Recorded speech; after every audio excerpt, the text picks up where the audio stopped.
Hello, hello.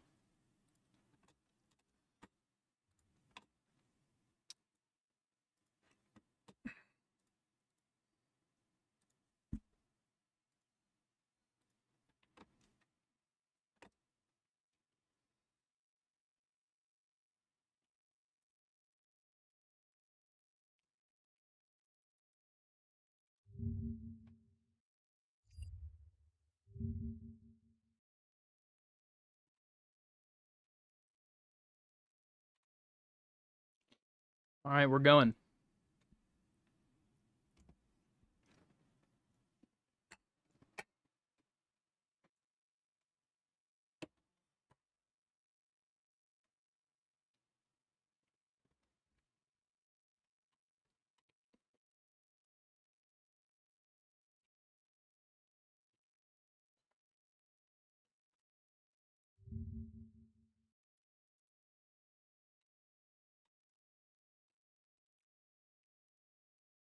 Tonight I'm going to figure out why he keeps doing that. By the way, 499 subscribers. That is fucking huge. Absolute win.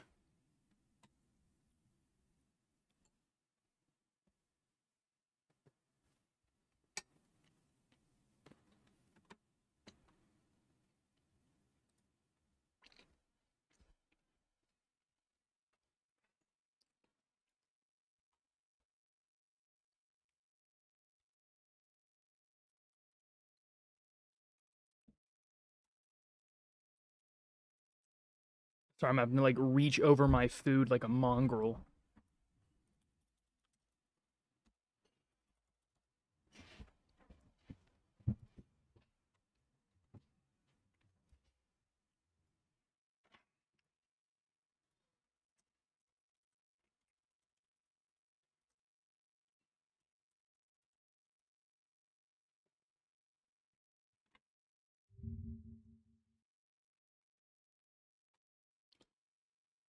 Okay.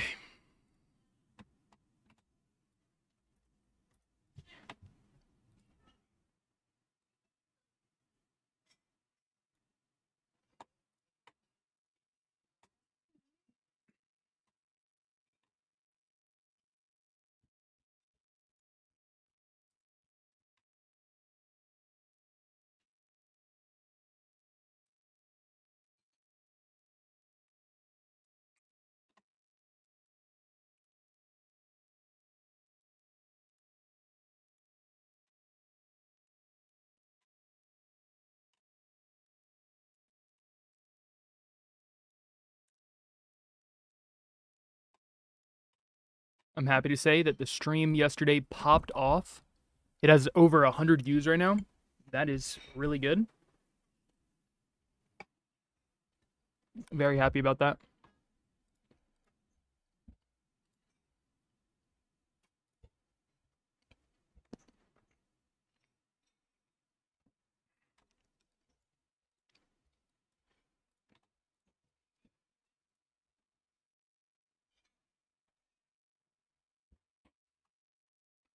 All right, so yeah, I guess the premise of the stream, I'm gonna take your advice and go over Matpat's retirement.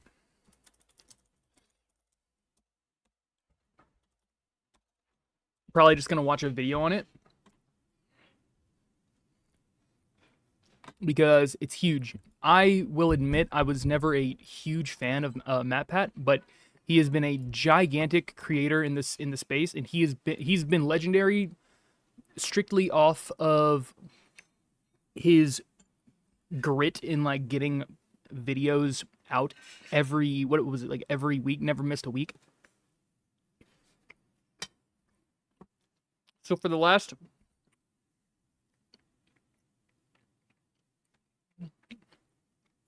13 years, he has been just on the grind nonstop. And this is not just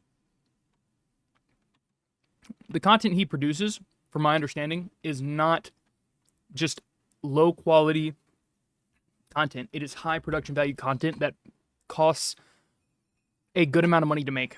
But Good for him. After 13 years, well-deserved break.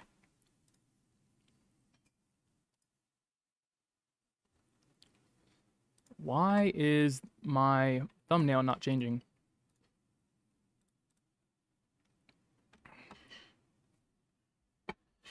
But yeah, the Dilly situation, I would love to talk more about that because it's just crazy, but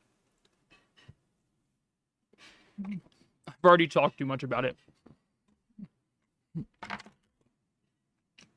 And we basically went over the whole situation anyways. For him, it's either he completely changes his persona or he's going straight down the shitter.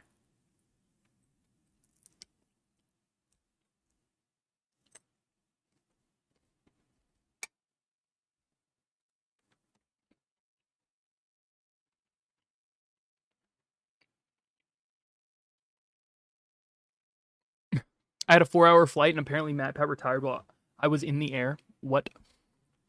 It's not that crazy. Let's definitely watch his retiring video, because I know he came out with a video.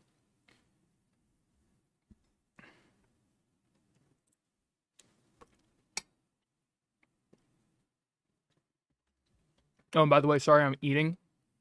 I haven't eaten anything today.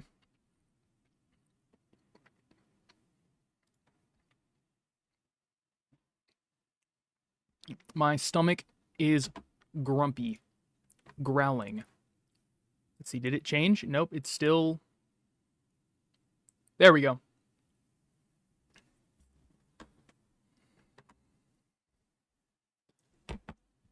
And later on, we may play some Fortnite with Thomas.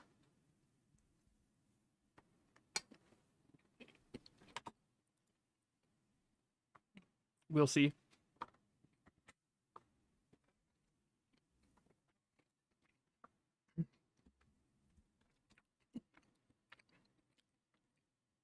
He's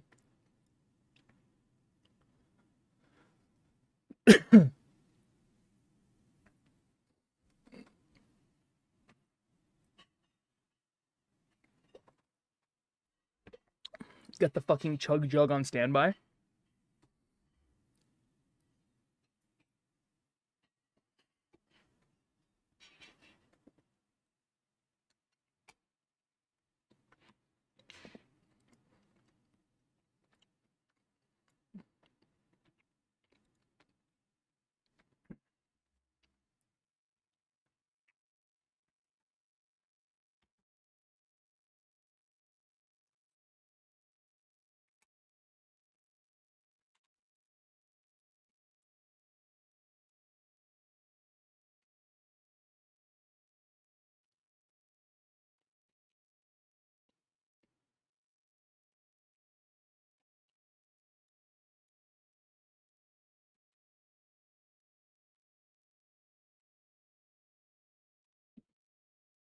And then I also got to go to Twitch. I forgot.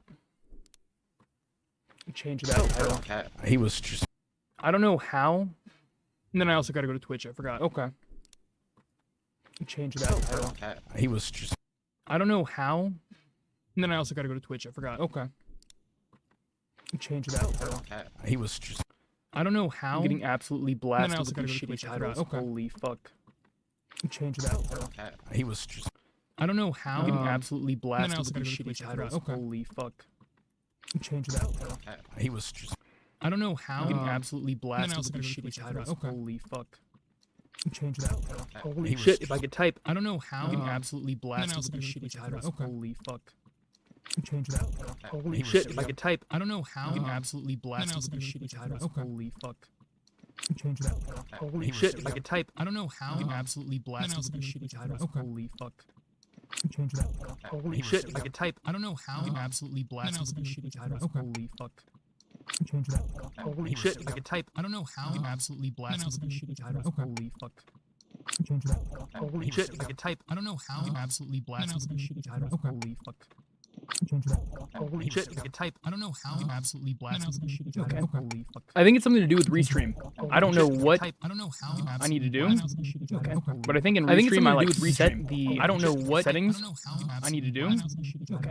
But I think in restream I like reset the. I don't know what settings I need to do. But I think in restream I like reset the. I don't know what settings I need to do. Okay. But I think in restream I like reset the. I don't know what settings. Hold on. Oh my god. Yeah. Okay. But I think in restream I like reset the. I don't know that's what what it settings. was. Hold on. Oh my god. Yeah. Okay. But I think in restream I like reset the. I don't know that's what what it settings. was. Hold on. Oh my god. Yeah. Okay. But I think in restream I like reset the. I don't know that's what what it settings. was. Hold on. Oh my god. Yeah. I also saw Okay. But I Charlie's think in new restream banger. I like reset the. I don't know That's what what it settings. was. Hold on. Oh my god. Yeah. His prediction I also on saw Charlie's new I banger. like reset. He thinks that AI chatbots are going to be the next wave. His prediction, I completely agree. I mean, I've kind of he thinks that AI chatbots are going to be the next Assumed wave. That prediction, I completely agree. AI chatbots. I mean, I've kind of be thinks that AI chatbots are going to be the next a wave. fucking huge prediction. thing. Especially Especially once they're AI able to chatbots are gonna be get the AI to respond with any sort of humanity whatsoever. Especially once they're Especially in get the AI to um, respond with any sort of humanity whatsoever. Porn Especially industry, I once definitely they're see that being a fucking gigantic thing because there's so many people just begging for attention and have chronic loneliness that because they so many people, I definitely think they will pay to have an AI chatbot just tell them anything good about themselves. Definitely think they will pay to have. I could definitely see a loner good about themselves. Definitely think they will pay. And I really thought it was interesting the point he made where he said that in the last, and I really thought it was in the last 10 years, the amount of people with no friends, zero friends, in the last, nobody, and I really thought what was that in the last 10 they're acquainted with has like tripled. So zero in the last, loneliness is definitely at an all-time high. Now the only thing in my head, so where I can see an issue with that is definitely at an all-time high. Now the only thing in my head, at the end of the day, we're all humans, right? We're not stupid. So AI, it's always going to be in the back of our head. This AI that we're talking to is not real. It's not a real person. We're not getting a real interaction. It just doesn't. What's up, Small Fry? How you doing, man? I'm just talking about Charlie. If you don't know Penguin Z0, I'm sure you know him, but his new video. I'm just talking about. I'm also going to be going over the Matpat situation where he's retiring. Watching his retirement video, and then I'm also going to be watching just videos on him because I'm going to be totally honest. I was not. I mean, he seemed like a really good guy, but I was never like a huge fan of him. I was not. So, I mean, he seemed like not that, but I was never like. I'm sure I would have been a fan of him if I watched him. You know what I'm saying? But I just never really caught on to his content. I'm sure I would have. But yeah, from what I hear, he was an amazing YouTuber overall. He had a very consistent upload schedule every week. Maybe missed a single week. I mean, what a YouTuber overall. What a legendary run. Jesus. Every week. Maybe missed a single week. But this was not just regular content. You know, from what I heard, this is not. But his content was not just content. You know, your run-of-the-mill bullshit that you see. But his content was not just content. You know, your run-of-the-mill. Oh yeah, bullshit that you see. Yeah, no. I mean, like his content was not just content. Just generally, what I heard was that he was a great guy. So yeah, no. You know, I mean, it's sad to see him go, but at the same time, generally what I heard. You know what? He was a great guy. He's made his bag. You know what I'm saying? He's made a good amount of money. At the same time, good for him. You know what? Take a break. He's made. He gets to take a break. I see no problem with that. Good for him. You know what? Take a break. And I feel like once you're on YouTube, you know, once you have like an established platform, no problem then good for him. You're basically set. You can come back and you can make more videos, and your community is still going to be surrounded by you. You know, you're basically or you're going to be surrounded by your community still, especially for somebody that has had such a legendary or has had a legendary run like him, especially for somebody that has. But anyways, I was talking about. I don't blame him retiring. He was living the life of a robot, basically. Yeah, exactly. From what I understand, he would make his video every day was work. It was he said he loved it. make his video every day. He didn't say he was miserable necessarily, but he loved it.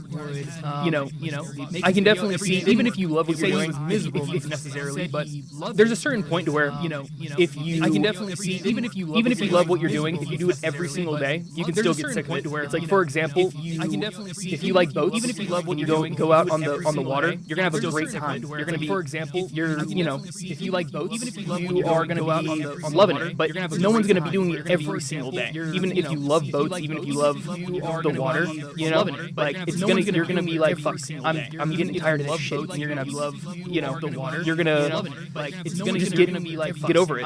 I'm getting tired of this shit. And what happens is, I feel like you start to like resent it. Get over it. Even if you love what you're doing, you start to resent it if you're just overworked. I feel like that's really for anything.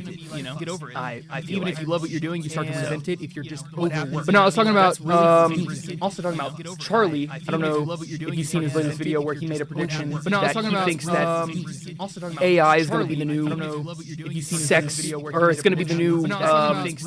Well, for me, I feel like it's going to be huge in the sex scene and the porn industry and stuff. Or it's going to be the new. But AI is going to be, well, for me, I feel like it's it's huge in the sex. I do think it's good that he is choosing to step down from YouTube instead of losing relevance. It couldn't happen. I do think it's. Yeah, no, I definitely agree.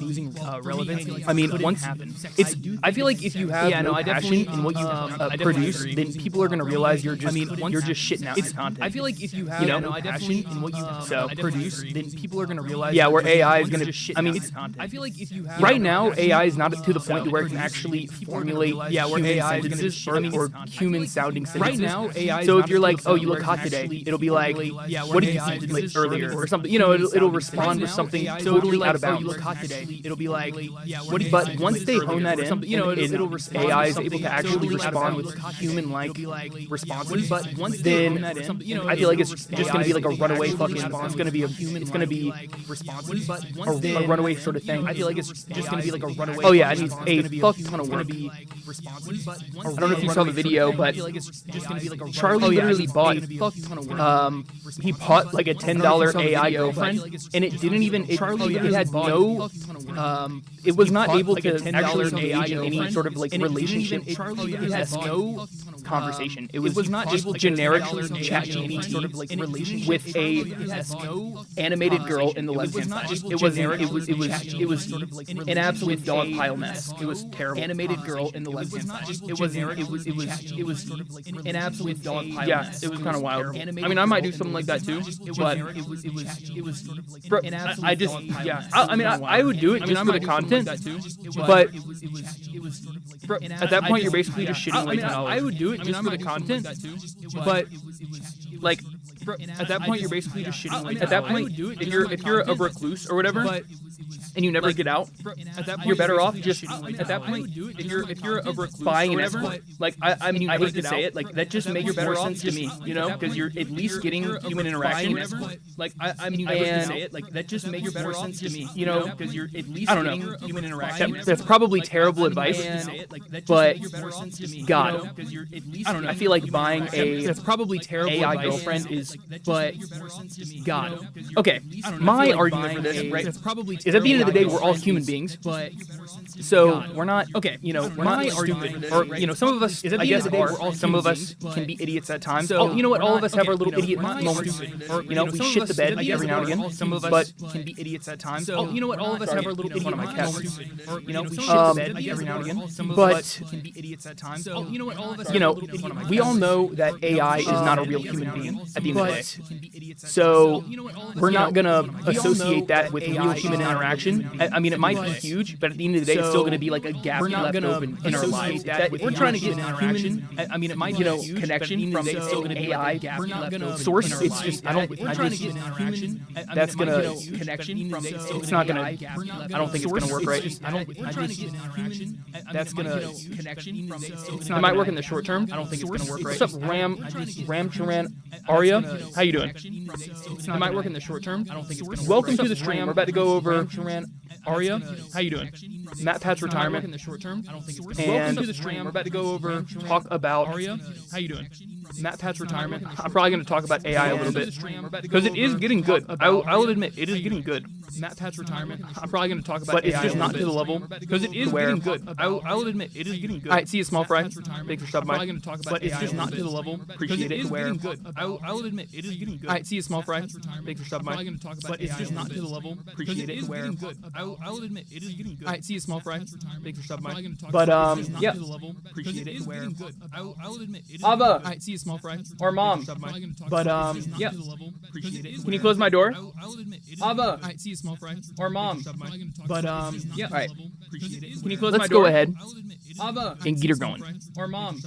But Yeah. All right. whoopsie. Oh, Can you close my let's door? go ahead Ava. and get her going. Or mom. But Yeah. All right. whoopsie. Oh, Can you close let's my go door? ahead Ava. and get her going. Or mom. But Holy moly. All right. whoopsie. Oh, Let's go. let's go ahead Ava. and get her going. Or mom. But Holy moly. All right. whoopsie. Oh, Let's go. let's go ahead Ava. and get her going. Or mom. But Holy moly. All right. where's his actual video? Ava. And get her going. Or mom. But Holy moly. All right. where's his this is actual 4 hours video? ago. This was 1 month ago. Or mom. But Holy moly. the one that I saw, where's his this is actual 4 hours snippets ago, of was this where was he was 1 month ago. walking. Like he was walking through a field. Holy moly. The one that I saw, where's his this is actual 4 hours snippets ago, of was this where was he was 1 month ago. walking. Like he was walking through a field. Holy moly. The one that I saw, where's his this is actual 4 hours snippets ago, of was this where was he was 1 month ago. walking. Like he Let's was see. walking through a field. The one that I guess we can watch. where's Yeah. his Let's actual see. snippets of was where he was walking. It's not Like he was clickbait. walking through a On field. March 9th, Carnation. I will be I guess hosting we my can last watch. Yeah. series episode. Where he was walking. At which Not point, clickbait. I'll be handing off the channel. On March 9th, I will Carnation. be I guess hosting we my can last watch. Yeah. series episode. Where he was walking. At which Not point, clickbait. I'll be It's handing not off the clickbait. channel. On March 9th, On March 9th, I will be hosting my Holy last mother of series pearl. episode. At which Not point, clickbait. at which It's not point, clickbait. I'll be handing off the channel. On March 9th, I will be hosting my Holy last mother of series pearl. episode. At which Not point, clickbait. at which It's not point, clickbait. I'll be handing off the channel. On March 9th, I will be hosting. I did not realize that. Has that been doing that the whole time? Holy fuck.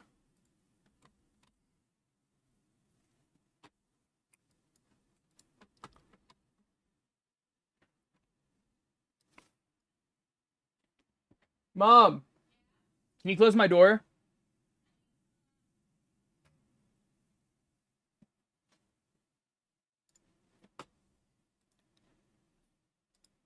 It's not clickbait. On March 9th, I will be hosting my last theory episode, at which point I will be handing off the channels to someone else. Oh, dang. So he's not just retiring. He is full-fledged kicking it over to somebody else. Okay. I did not know that. I thought he was keeping the channel, but just stepping away. That is not what I was expecting. Okay.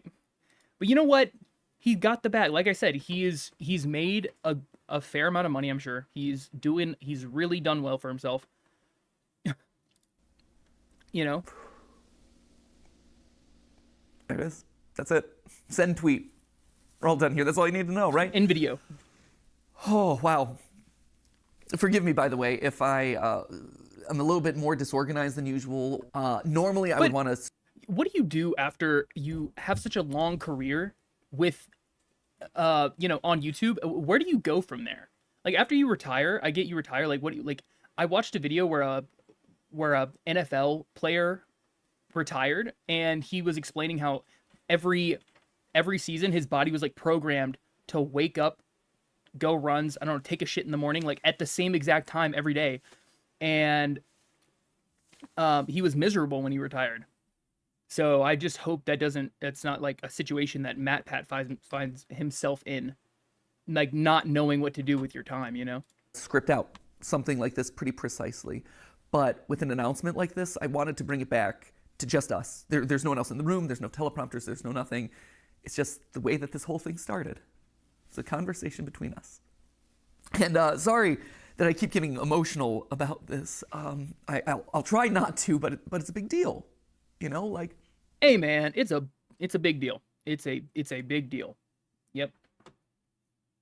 Huge deal. If you think about it, this channel is Steph and my first child, really. Before we had Ollie, before we had Skip, Catbat, like it was this. This was our baby. Yep, he pooped this out a home channel run, that's has for been sure. going for 13 years.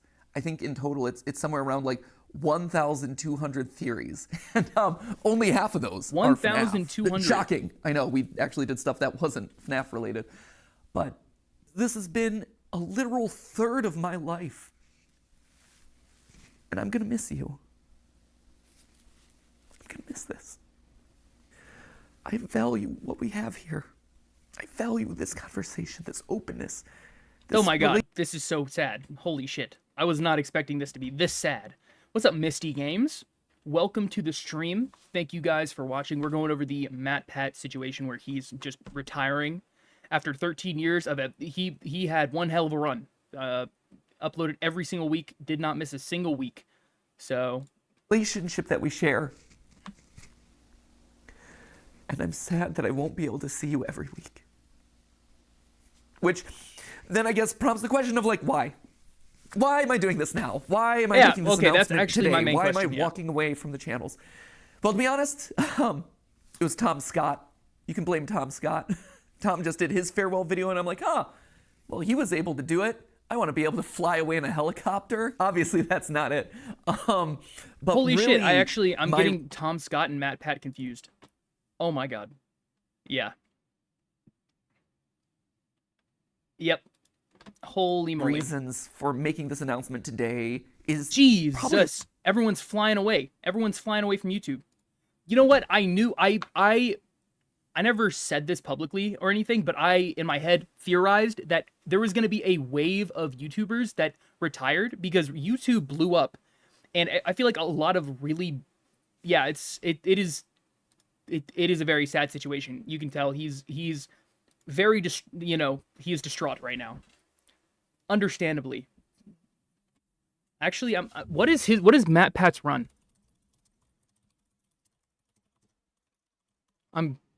If I could type. Matpat created Game Theorist when his wife Stephanie in 2011 with his wife Stephanie in 2011. Holy shit, so 13 years. So same as okay, so even though I was getting Matpat confused with what was it, Tom Scott? It's the same thing. They've both been on YouTube for 13 years. So shit, that's a fucking good run. Holy shit. But really, my reasons for making this announcement today is probably largely the same as Tom's reasons, or Seth Everman's, or Captain Sparkles, or Papa Meats, or Stampy Longheads. Like, there's a lot of these videos that are coming out these days, and there's going to be a lot more happening throughout this year. Steph and I have known this video would be coming for the last 3 years. We weren't sure it was necessarily going to be today. We didn't know exactly when it would fall, but we knew it was going to happen eventually. That's why over the last couple years, we've been staffing up so much. That's why we partnered with a larger company to help run the channels. That's why we've been spending so much time outside of this box training up the team to make the best videos that they can. Because we knew that we couldn't do this forever. We knew that, honestly, we didn't want to do this forever. For as much as I love you and I love overthinking. So I guess my next question would be, how am I feeling right now? This is pretty sad. This is pretty sad. I'm not really a crier, but yeah, this one does, it feels like shit's hitting the fan right now. He was the son of our childhood. His channels were like planets and we were stars watching as the channels aged. Goodbye, Matpat. We will miss you. God, it's like a Roman emperor legend is like going after, off to war and everyone knows he's going to die or some shit. Holy shit. Yeah, sad situation. Holy fuck. Things, and I love theorizing. But wait, what my next question would be then? What is next? Like once you retire, there has to be a plan for like what comes next. And I'm sure somewhere in the video he's gonna go over it. Yeah. So this is like the but why, and then, I'm sure he's gonna go over it. Nights. I don't love the fact that Steph and I have been work first for over a decade, where I can see that sitting down at dinner with my best friend. Very understandable. And we're talking about business logistics, or we're talking about animatronic toes. I miss the days where I could just sit down on the couch with her and play video games, and it's not for content. Understandable. Or I'm playing a game and I'm not thinking about what theories are going to come out of that. I miss it. So that's a big reason. Because I don't think you guys realize these high production value channels, they spend so much time on their content. It is not He's making 9 more theories and March 9th go live to watch. Bet. That's a March 9th. Okay. I'm going to have to put that in my calendar. But yeah, I mean, the production value and the time it takes to make these videos is absolutely mind-blowing. That was a big one right there. But also just the internet's changing. My life has changed in the last 13 years. I mentioned Dilly before. He's the coolest little dude, and he's getting older by the minute. And I watch him, and he has so much fun, and he is so much smarter than I was when I was his age. He also probably knows the FNAF lore better than I do, which is a problem that I should probably address at some point. Oh, God. But yeah. honestly, I want to be able to spend more time with him. Gonna fall down the rabbit hole with that one. Sad fact of the matter is I'm getting older. I'm 37 now. The other day, I actually had to Google my own age. Oh, yep. And you know that when Deep you in have the to start tooth. like doing math in your head to calculate how old you are over the hill, my friends. Though to be fair, to my credit, I think I'm like the only 37-year-old Okay, out there. to be fair, he looks really good for 37. Like, he does not look like a 37-year-old. He looks good for his age. Who has an unironic appreciation of Skibbity Toilet. Then again, maybe that's the problem, right? Like, maybe that's not a good thing. And honestly, because this is all about us being honest, there is a bit of a selfish side to this. When you think about it, there's only really 2 ways to step away from a YouTube channel. You either just decide the day that you stop uploading and you're like, I'm done, or you just keep uploading videos from now until the heat death of the universe, and you watch as your relevance slowly dies or your passion slowly dies. And for me and my journey in this place, I always wanted to go out on a high note. And when you stop and look at the last... Well, the thing about him, I feel like, is he has the relevance, but if you're losing the passion, then that's gonna bleed through your content. So, oh, his finale is March 9th. Okay, so that's the finish line. That's it right there. I mean, if you do 13-year channel with a family, it's a good decision, is a wise decision to quit. Yeah, I mean, if you have the money, then absolutely, I would 100% I would rather, if you have a kid, if you have a wife, I would want to dedicate a lot more time to them, you know, instead of spending every waking moment just having to, like, tunnel vision your thoughts to content, and that's it. And you don't even have time left over to think about your family. So I can totally understand where he's coming from. Last year, this has been the best year in the theorist lifespan ever. Like, no joke. It is our highest view year. It is the year where we launched Style Theory. And that's exactly, yeah. He has the relevancy. He just, but if you're losing the passion, then it's, it's not worth it, and I could see it be a situation where he ends up making a comeback like later on, taking a break for like a year or two, and then like, I'm back, I could see something like that happening.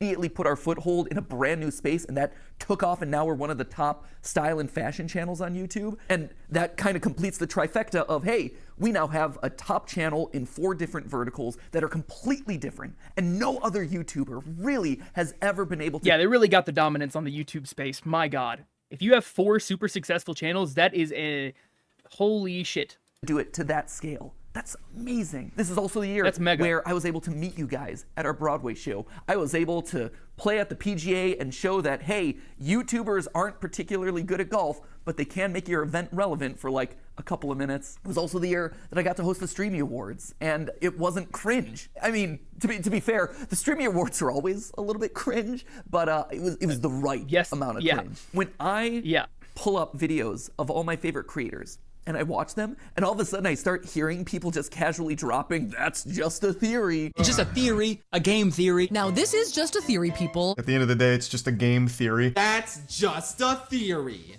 Yeah, once your content became like a mainstream like meme, or people are constantly referencing something that you're well known for, that's like in-game right there. You're pretty good. Freebirds theory. Also a lot of lore, so if you're a big theory head, proceed at your own risk. I did not know about this theory. That's a theory. Okay.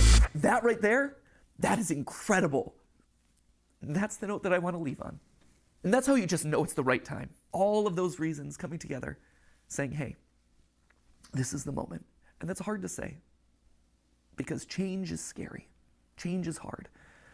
But sometimes the right decision isn't the easy decision. The easy decision would just be to carry on doing this and do FNAF Part 332. But that wouldn't be the right decision. I think the best way to explain it is with a video game analogy. Feels appropriate, right? Whoa, it's game theory. Ha! Did it. Check the game part of it off. But the way I like to think about it is Earthbound. I think I've made it pretty clear over the years that that is, without question, my favorite game of all time. Sans' Nest, all that, you're all familiar with that. But what you might not be familiar with at this point is how the game ends. At the end of Earthbound, after you save the world, everything opens up to you. You can revisit every single location that you've been to. You can talk to every NPC that you met on your journey. And it's this incredible moment as a gamer. You see just how many lives have been impacted thanks to your journey. And then after spending as much time as you want talking to all those people, you end up back home. You go back to where it all began. Yeah, it does. It sucks that Matpat's retiring, but from what he's said so far, it sounds like his channels are still going to be going strong, you know? They're still going to be chugging along the choo-choo train. It's just he's not going to be a part of it anymore, which, I mean, is a huge part. But at least the channels are still going to be there, you know? So, and I'm sure he'll have what is happening? Okay, Secretive Singer. We are going over the Matpat retirement situation, where he's been on YouTube for over a decade. He is the game theorist. If you don't know who he is, he basically reviews games and he, I guess, goes back into like the lore and stuff, and he tries to look really deep into games. So it's a sad situation for the gaming community. So, yeah, exactly. So the problem here is that it's just him. He's retiring. His channels are still going to be there. He's still going to be, or they're still going to be uploading to the channels. So it's not like they're just whimpering. They're not going out with a fucking whimper, you know. It's not like they're going to be deceased or something, but he's retiring. So it seems like right now there's a giant YouTube wave of content creators where they're just retiring. Understandably. I mean, a lot of these people have been on the platform for a long ass time, so it makes sense, you know. And a lot of them, when they first started, they didn't have families. Now they have families. It's like, it's kind of, you know, it's sad, but it's inevitable, you know. Where you were just a kid waking up in bed and starting your adventure. And even though your mom's there and your dog's there and your weird telephone dad's there, it feels different somehow. Like, sure, but you just don't quite fit anymore. Because you just traveled the world. You made all these new friends. You are different. You grew up. And your relationship to this place grows up. It evolves. In case you couldn't tell, right? I'm Ness, which I guess would also mean that I'm also Sans. But I was also Ness in the FNAF movie, which just opens up all sorts of weird canon. Slap a thumbnail on that one. So anyway, wait. there you have it. That is... Oh my god. Oh my god. Holy shit. I forgot. I went to go see the FNAF movie in theaters, and his role was the most important one. He was the waiter. That shit was a banger. Why I'm leaving, I hope you can understand. But that obviously begs the question I of, like, totally forgot. What happens Holy to the shit. channels? Well, for the next 10 weeks, we're going to have ourselves a big old going away party. If Unis Anus taught us anything, it taught us that you probably shouldn't use urine for a personal sauna. But if Unis Anus taught us two things. His role was huge. One was to not soak in your own urine, but two was to appreciate the time that you have left. So that's why over the next 10 weeks, we're going to have a bunch of theories that are going to be a lot of fun, revisiting old favorites, getting some closure on things. We're going to see some familiar faces, a lot of awesome stuff. Although to be fair, I think it's 9 weeks, and I think we counted this one as week 1. I can imagine somebody like him saying he's going to retire, but then he still has a role behind the scenes. Like, he still wants to be partially committed to, like, helping his channel because he's the one that primarily built it up. You know, like, I just can't imagine, I'm sorry you only have 5 watching. Dude, that's solid to me. What the hell? 5 watching? That's pretty good. To me. Shit. Dude, 8 now. That is good to me. I don't, you know, I am perfectly happy with engaging with the people that are here. And even if there was nobody here, I would still be talking. I'd probably still be talking about this, even if there was nobody watching right now. So, but I mean, like, yeah, no, I would definitely, I mean, of course, the more the merrier, right? Like, duh, but, you know. What's up, Jocelyn? Welcome to the stream. 3 people just joined. Fuck yeah! That's fucking huge! Oh, I only have 1 sub. Hold on, let's actually check real quick. I don't know if... I know I'm about to hit 500 subs, so that's gonna be giant. Oh! Holy moly! I feel like I should do some jumping jacks. Holy fuck. My god. 501 subscribers. Holy fuck. I'm on top of the world. Oh my god.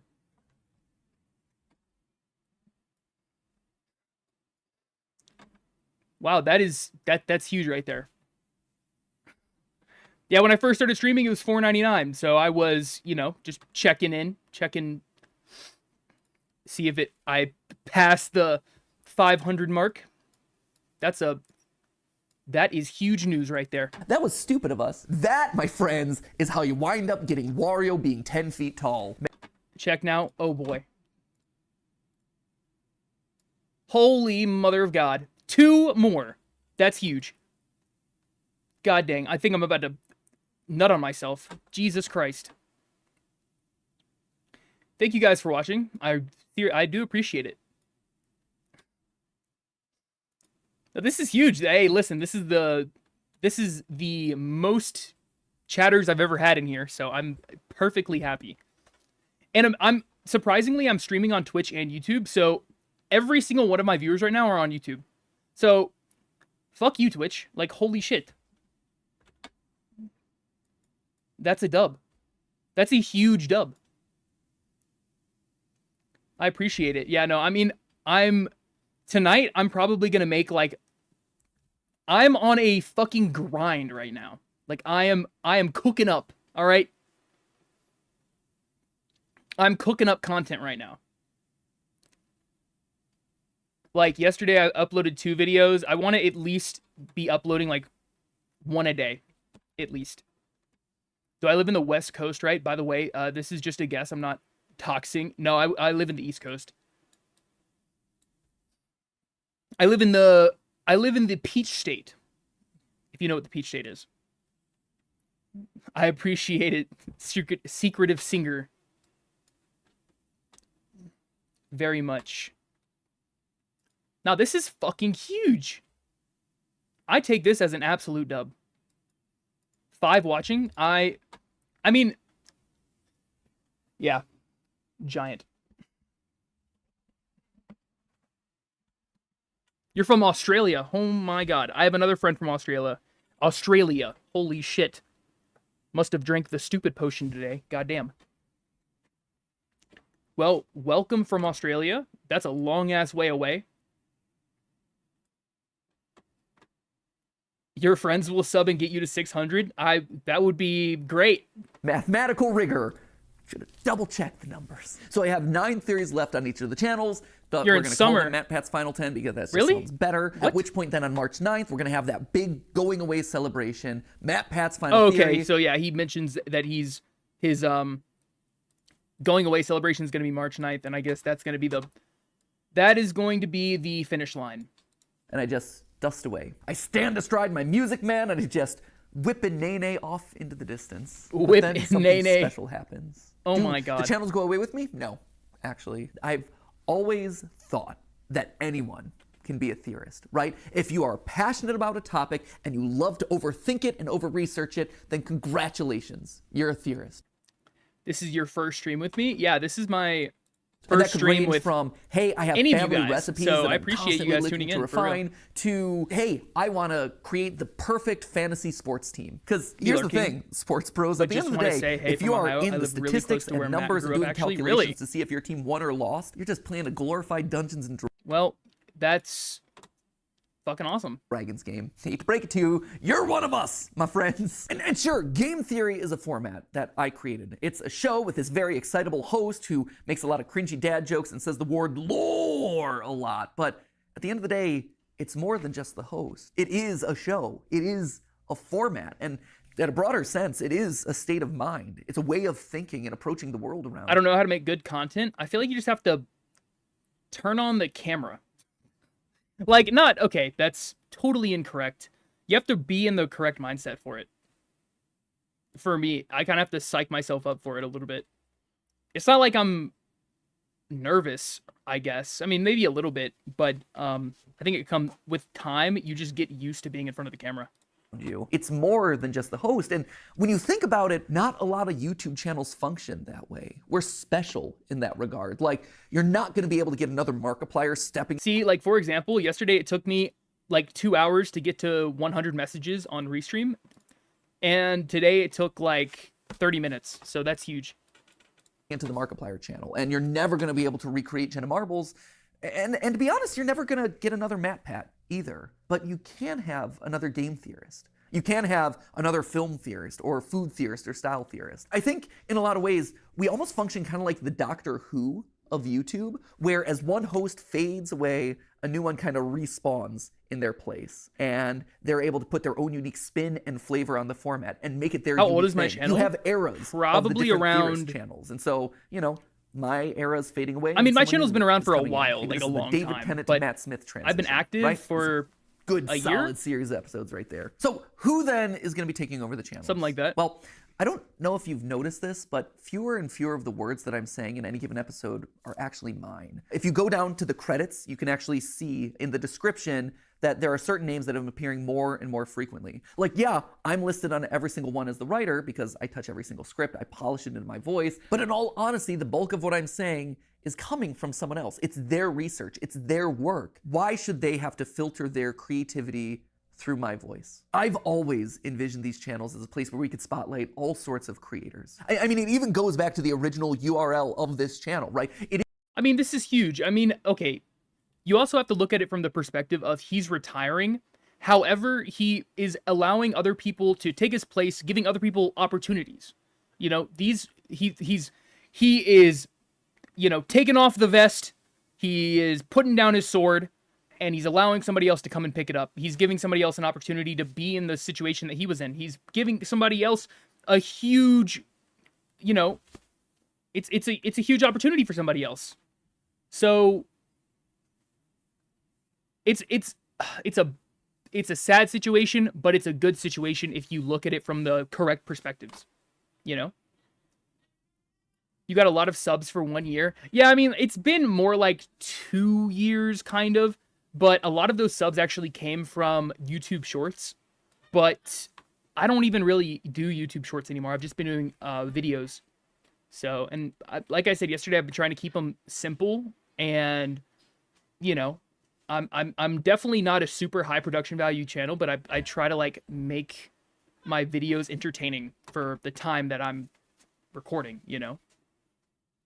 It isn't game theory, it was always the game theorists, because this was a place where you could find a lot of like-minded creators, all with a passion for gaming and education. That's why we had the partner shows like Gaijin Goomba with Culture Shock, or Drake with Smash History, or Ryder with A Brief History, or Austin with the Science, and Lee with the Breakdown. Yeah, exactly. That's my whole thing. It's like, I'm not trying to be this huge production channel where there's 1,000 cuts and the webcam is like flying off into the galaxy and like all this, you know, like extra shit.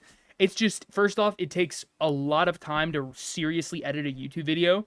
And it just wouldn't be sustainable to like upload daily with a huge high, you know, production value channel. Dude, you're already shouted out right here. Secretive Singer, you're on my stream. You know what I'm saying? They were all here because we all had a similar goal, to educate people through the lens of gaming. And then YouTube pivoted and then made it so that way doing a channel in that style doesn't really work anymore. But we still tried to keep that ethos alive by making sure that we're regularly also, covering. I have huge content coming. I'm going to be buying some Carolina Reapers, and you can imagine what I'm going to be doing with that. I'm not going to lie. That is the that is the main content that I have planned so far. A lot of my content just kind of happens, you know what I'm saying? And if there's anything that you guys want to go over, like if there's news or something that I don't know about, like ask me if I've heard about it or something, and we can like go over it. For sure. Like small indie projects. Stuff like OnlyCans, like Mandela Catalog, like OWO. OWO? See? I learned. But if we're doing that for all these other creators, why aren't we doing it for the you're creators going on to our be own in staff pain. who have been in Okay, I'm going to start it off because clearly, okay, anyone watching my content can tell that I am inspired by a content creator named Penguin Z0. He is definitely one of my favorite creators. I like a lot of the outlooks he has on like certain situations and stuff.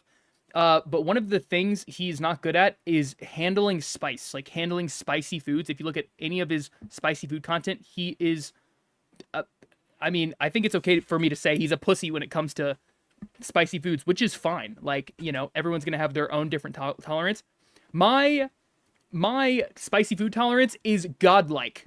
It is up there with Kratos himself. I would not, the whole premise of the video is I'm going to try to just do it without any reaction and see what happens. I'm going to eat like 3 of them on stream. in the trenches, doing the research, writing these words to deliver to you over the last couple years. I have been fortunate.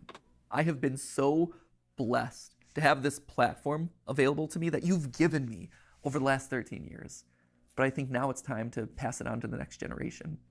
It's time to give someone else a shot. But I realize that I'm getting off track here. So back to the question, who's taking got over? braces First off, today. it's not Holy going shit. to one person, but rather 4. I would not wish my You must be going through the ringer. Your teeth must be feeling like they're getting whipped right now. Holy fuck. schedule on anyone. Like, sure, I'm willing to not sleep for the last 13 Minecraft years of my life, Legends. but I feel like as old man YouTube passing this along to the next generation, I should probably do my best to try and make it more sustainable for them. It's also going to people that you're already familiar with. You've seen them showing up in shorts. You've seen them here on the couch with me for GT Live. You've sometimes seen them washing their hair with me in my own shower. Don't read too much into that, but it is accurate. Most importantly, though, they're each an expert in their own individual subject matter, and they've been spearheading the creative of the channels for the better part of the last year. And I think what's maybe the most fascinating about all of this is that each of the 4 of them come to us from a completely different angle. You know, so for instance, you have Lee, right? Lee's gonna be taking over Film Theory, and Lee has been with us for 10 years. My 10 God. It's crazy. I believe he was Jesus. actually editor number 3 for the channels. We had Ronnie, and then we had Ryder, Foot of a Ferret, and then we had Lee. You want to talk about dedicated? He really took the reins with that one. My God. I think his first theory that he ever worked on was Rosalina's Peach's daughter, Peach is Dead, one of my all-time favorite episodes that we've ever done on the channel. And over time, he rose up. He had his own show on the channel here. He had Breakdown, which were these just beautiful documentaries that were edited in such an incredible way. And since then, he's been spearheading a lot of the creative on both the writing and the visual side. And then, of course, you have Amy over on Style Theory. And Amy is actually a very different case here. When she first approached us, I think it was 6 years ago, she didn't know about the channels. All she knew was that she wanted to learn everything that she could about digital video, and that Theorist was kind of the place that you went to learn that stuff. Like, we were the best when it comes to analytics and optimization and programming and things like that. She got in and she just devoured everything that we threw at her. So much so that she eventually got to the point where she was so good that she was consulting the largest mobile game company in the world based off of the stuff that we were working on here in studio. It's incredible. And all of that while being responsible for packaging somewhere around like 500 episodes across all the channels. And then she helped me and Steph brainstorm Style Theory for 2 years before the channel eventually launched, hoping that maybe one day she would be able to rise into the hosting role for it. And now here it is. That's huge. And then, of course, you have... Exactly. He's touching on all the points that I mentioned. He is allowing people to take the reins on some of these channels and, you know, and it's huge for those people, you know. Play Minecraft Legends on stream soon. All right, I'll think about it. There's a couple of things that I want to go over first. Oh, Jesus.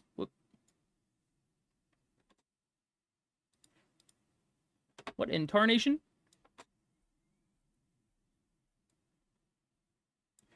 Santi and Tom. Santi over on Food Theory and Tom over here on Game Theory. And interestingly enough, they both grew up watching Game Theory. We were their childhood show, which, to be fair, just shows how old we are. Santi would eventually go work at Mythical with Rhett and Link. Yep, absolutely ancient.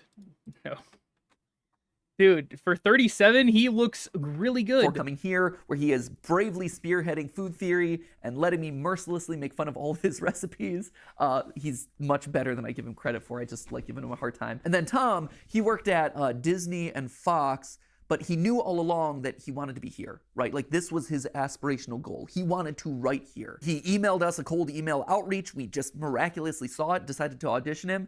And he The first crushed it. time His a first streamer has ever episode that he worked on was replied to you? actually Wow. watching every That single is installment bad. of Pokemon Holy anime to shit. calculate Pikachu's level. How can And to be you- fair, that what in was the world? his pitch. Like, I have asked people to do some crazy things in the past, but not even I'm that brutal. Like, you can only watch Team Rocket blast off so many times, but he's like, this is an episode I'm passionate about. I think I'm going to knock it out of the ballpark, and I'm going to show you how committed I am. And he has been so committed ever since. So committed, in fact, that I told him, hey, if you're joining the channels, you do realize that you're gonna have to read every single FNAF book. And he's like, boom, he did it. And we're up here going crazy in the You watch FNAF loads attic. of big But not streamers like who? only did he read every FNAF novel, he also read every single Hello Neighbor book.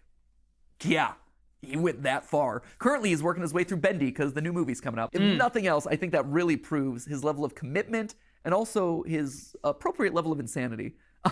He's a bit off the cuff at times. Like, I don't know if you saw on a recent GT Live, but Tom was here on the couch with me, and he actually denied that the moon existed, which was a choice. Main character from the chat says, that sounds like somebody who doesn't have a flag on the moon. I mean, that's if you believe it's even there. The moon? I don't think Oh my he God. actually believes that, but if he does, we're gonna get some weird Majora's Mask theories, let me tell you. When I go out at this point, I am recognized. Oh, hold on. And I that's want to just, see what this is. like I said, so that's, well, it wasn't 10 episodes. However many episodes are left between now and March 9th, we got those. I'm going to be on GT Live from now until the foreseeable so- future. Probably don't like them. You matter to me. You are so important to me. Every single one of those people who stopped me on the street, Okay, an here we go. honor, This is the try not right? to cry challenge. it's interesting. Oh, Because of this whole Yeah, I can see. transition, Yeah. I've been thinking a lot about my time on these channels and the evolution that we've gone to together. In the beginning, right, I was kind of like the edgy older brother where I would talk about like, oh, did you know that Link is dead? And let's make some boob jokes. And then at a certain point, I evolved into Dad Pat, right? I became a little bit more mature. I had the team around me. I had to be more careful about who I was saying was dead on a regular basis. Instead of talking about Oh my boobs, I God. ended up talking about he Luigi's dipped bulge. the chicken wing in That felt like the Pepto-Bismol. right decision. At this point, I think I'm kind of evolving into a grandpa Pat, for lack of a better term. And just like your grandparents, hopefully cool grandparents, but just like a grandparent, you don't get to see me all the time. And I don't get to see you all the time. And maybe we call and talk to each other every once in a while. But at the end of the day, that grandpa loves getting to see you. Maybe he shows up at a special event. Maybe he shows up at a holiday. Maybe he shows up at the Oh Theory Wear shit! fashion Hold show. on. Who There's knows? something I really wanted to go over actually after But this. he so looks forward to seeing you. And the love that he has for you, it doesn't go away. That grandpa is so proud of you. And he cherishes the relationship that you've had so much. And he is so honored to be a part of your life, to have been a part of helping you grow and helping you experience the world. You see, I would cry, but I'm just not a crier. And he looks forward to seeing you at the next event. And if you see him on the street, we'll hang out. And hopefully he brings you cool, fun gifts. I know this is going to sound cheesy. And I know the internet will probably rake me over the coals for crying for one, but I love you guys. I do. You're not just numbers. You're not just ad impressions. You're not just merch sales. This is extremely sad. This is extremely sad. What you have done for me, and from everyone I talk to, what I've done for you is special. It's a connection. It's special. Intertwined into the universe. When I was in middle school, I had this goal of making the world a better place because I had been a part of it. It didn't have to be big. It didn't have to be curing cancer. But I wanted there to have been a ripple impact. Just because I was there. Butterfly effect and all that. Well, I think he's done 10 times that. We've done it. I think we've been able to achieve something great here. You have taken me on the wildest, craziest 13-year ride of my life. And I'm so grateful. So, Grandpa Pat is going to sign out now, and I'll be around for a couple more weeks. I'll be living around the house for a while. We'll have a big family reunion celebration. Then I'll go off to my little shack in the woods, my retirement home down in Florida, and I'll pop in every once in a while. Anyway, at this point in my notes, Man, good for I had you. it written that Good we're going to start for the countdown you. clock of that final 10 episodes, final 9 episodes. So start that. I don't know what it's going to look like yet. Hopefully the editors don't rip off Unis Honest too much. If they do, I hope they change it. Hey, man, take the W while you can. You know, don't get too... Once it's time to go, it's time to go. And he's had a good fucking run. You know what I'm saying? He shit on the competition and done a really good job, you know? He stuck with it for a long-ass time, a lot longer than what most people do. So, what's up, Who Asked? Welcome to the stream. You missed the whole video. Happy to see the stream, Grill. How's the day been? Oh, it's been great. It's been great. Yeah, we got a lot more people today. So we're cooking. We are cooking today. And with that, I'm going to say, for one of the final times, not the final time, but one of the final times, as always, my friends, remember, it's just a theory. A game theory. Thank you. That was powerful. Holy shit, I feel like that just rippled through my nutsack. Jesus Christ. The game theory. That shit was deep. For fuck's sake. But yeah, we passed 500 today. Huge milestone. Like, I actually has me super excited. I'm super happy about that. And then, these videos, this popped off out of nowhere. Like, I uploaded the video, got like 7 views the first day, and then all of a sudden, it just exploded. Yeah, that send-off was, I mean, that definitely seems like one of the more heartfelt, heart-throbbing send-offs, for sure. It's like I said, it's a really sad situation to see him go, but it's also, it's same thing with what Tom, yeah, same thing with Tom. It's a bittersweet situation where somebody else is going to be able to take over the reins, and somebody else is getting the opportunity that he's had for the last 13 years. So yes, he's going, but he's giving somebody else a giant opportunity to take his spot, you know? So somebody else is being helped by this, and it's a bad situation, but it's a good situation for someone, you know? And the thing is, I don't think he's going to be gone. Like, this is his retirement. But I'm sure he's going to be popping in here and there. It's not like he's going to be poof off the face of the earth. Like, you know, he's not hopping into one of Elon Musk's spaceships and going to Mars or anything like that. You know, he's still going to be around, but it's not going to be from what it seems like, it's going to be a situation where he's just stepping back, you know? So. Oh, Streamception. Yeah, sorry if that was a little jarring. So, but no, what I wanted to go over was hold on. I don't know if this is too dark for you guys, just let me know, but the lost profit situation with Ian Watkins, that I did not know about this until a couple of days ago, but he is the most evil singer in ever. He is the most evil person ever. I don't know if you guys know who Ian Watkins is, but holy shit, the depraved things that he did were absolutely beyond the realm of comprehension. What happened? Okay, so basically, Ian Watkins, he was a singer for a band called Lost Prophets, and So I think their first album didn't really hit that hard, but the second album, instant hit. They were huge, like immediately. They popped right out they popped right out and were giant with their second album. Now the problem with Ian Watkins is he had 3 different like women that he would talk to, and he talked in depth about, you know, R-wording babies and actually acted on it. So yeah. It's really fucking it's a shitty situation, but I thought it was it's something I wanted to talk about, you know, because I feel like it's something that should have some light shed on it, you know?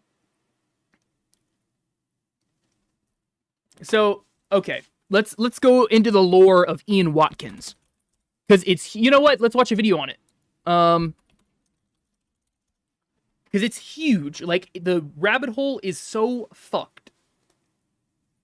Yeah, let's just watch this. Watkins had no previous history of abuse. He was a straight A student from a loving family and was on top of the music world. Instead of using his power for good... Yeah, this guy was just like a straight up sociopath. Like, apparently he was actually a pretty smart guy, but he was just a straight, like, he had no human emotions. At least, I mean, from what I can see, he had absolutely no remorse either for what he did. He turned into a monster and a predator who would target the most vulnerable and use them for his own sexual gratification.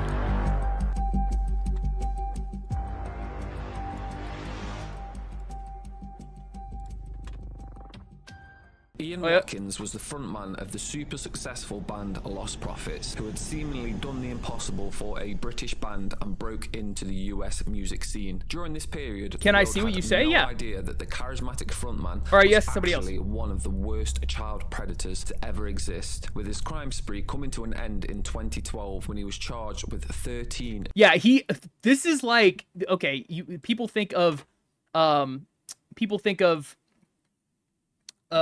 what is it? Shit, what is his name? Fuck. I can't remember. But this guy requires like the whole FBI. Now the crazy thing about this whole story is that people went to the police to get him arrested. Like, they had evidence stacked against him. Shit like that scares me so much, because literally anyone we know could be like that, and we just don't know. Exactly. This is not... I can't imagine... Well, actually, no. He was outward about this stuff. He talked about it a lot. One of his passwords was R-word kids. Yeah.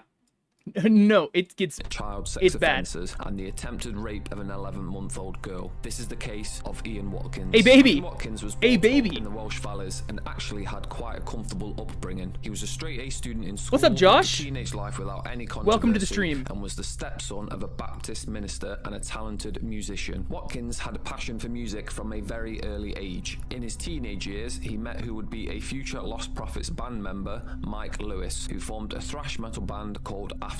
The band practiced out of Watkins' shed in his back garden and was short-lived, with Watkins being cited as being relentless with his goal of becoming a musician, and not only that, but becoming a superstar. Watkins, desperate to reach his goal, formed another band with another future band member, Lee Gaze. And whilst this band had some success, this ultimately led to the creation of the now infamous Lost Prophets in 1997. Lost Prophets began touring in South Wales and saw success early on, which inevitably led to being noticed by record label Visible Noise following huge reviews from... Yeah, they kind of just blew up, got huge. I think the fame got to his head, and, well, no one just goes into pedophilia just out of nowhere, you know? It's not, you know what I'm saying? So this was clear, he was this person to begin with, but the fame did not help the situation at all. Both Kerrang and Metal Hammer magazines. Over the years, Lost Prophets started gaining mainstream publicity, headlining their own shows, and even supporting bands such as Linkin Park. The band's true breakout moment was the release of their 2004 studio album, Start Something, which sold 2.5 million copies worldwide and even sold 890,000. Yeah, so they were fucking the US, huge. Like, they were a huge band. From the UK's goal was to break the US market was massive. The band seemed seemed to be on top of the world for the following years, with Watkins leading the front line as a charismatic Exactly. You frontman who can't all the separate women the. seemed to love. This is Watkins impossible to portrayed himself separate the as musician straight from the edge, meaning actual that he would music. never drink or do drugs when he had a performance, as he wanted to give the best performance possible for his fans. The band toured some more, performed at huge festivals such as Glastonbury in the UK, and even played gigs with Metallica and Slipknot. Lost Prophets seemingly could do no wrong. The band were gaining momentum and truly taking the scene by storm. A quick glance at any of Lost Prophets' own tour performance shows what Lost Prophets fans' demographic consisted of, which was an army of teenage girls. Now, Yeah, this exactly. on its own would not be concerning. It is quite often the case of bands of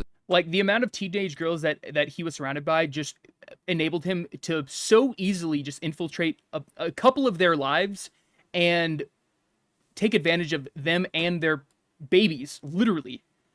Yeah, they're definitely on the same playing field. It's very similar to Epstein Island, yes. a similar genre have a similar following. Except for this with what we know now and the rumors. Except for the people that were preyed on in this, these were not.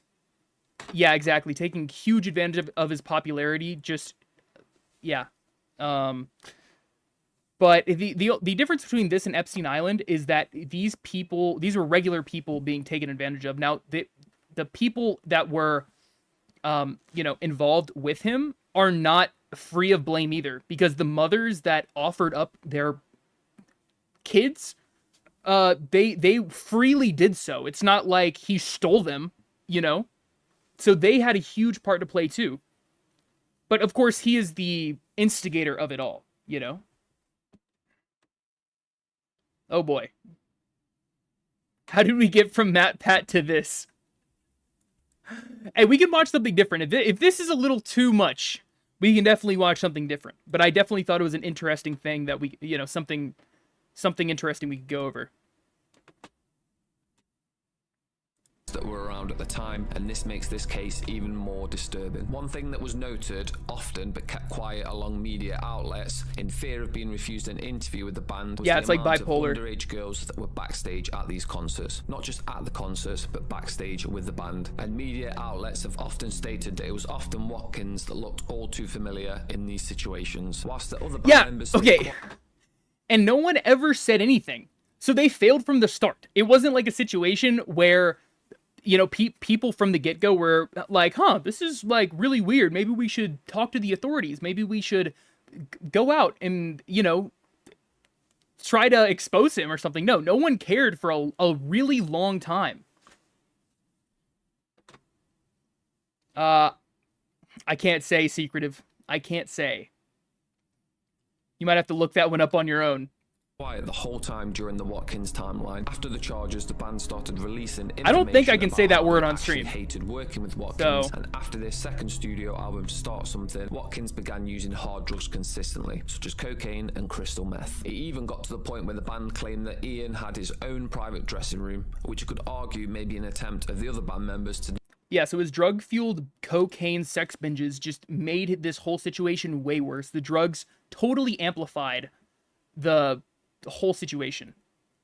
It amplified his, I guess, demonic feelings. It was deny any knowledge horrendous. Of Watkins' disturbing behaviour. Every member of the band claims that the only illegal activity they ever witnessed from Watkins was his drug use, and that even they had claimed to hold many interventions and threatened to kick him out of the band as a result of this. Fast forward to 2010, in which the band had been exactly recording their third studio We're gonna get album, fucking The FBI Betrayed, swatted. and this is where it was obvious that cracks started to form in the band. In early 2010, numerous tours were cancelled and tickets refunded with no reason given to the fans. The reality was the band were realising that Watkins had a depressingly sad drug addiction, which in their words snuck up on them. This led to Watkins not turning up to performances, or when he was there, he was clearly under the influence and performed poorly. The boiling point for this was in 2012, when Lost Prophets played in the Cardiff Motorpoint Arena. According to the band, the performance was a disaster, with the band saying that Watkins didn't move for the whole set and that he was singing the wrong words. This led to the band staging another intervention for Watkins, in which they discussed breaking up the band, but ultimately Watkins decided to check into rehab whilst the band took a break from touring for 2 months. God, imagine being given the world. Imagine being given all this fame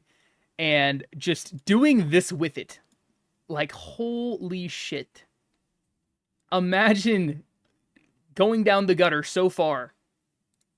That specific performance actually led to a physical my God. altercation between Watkins and bass player Richardson, with Richardson reflecting in an interview on the incident. Wait, what?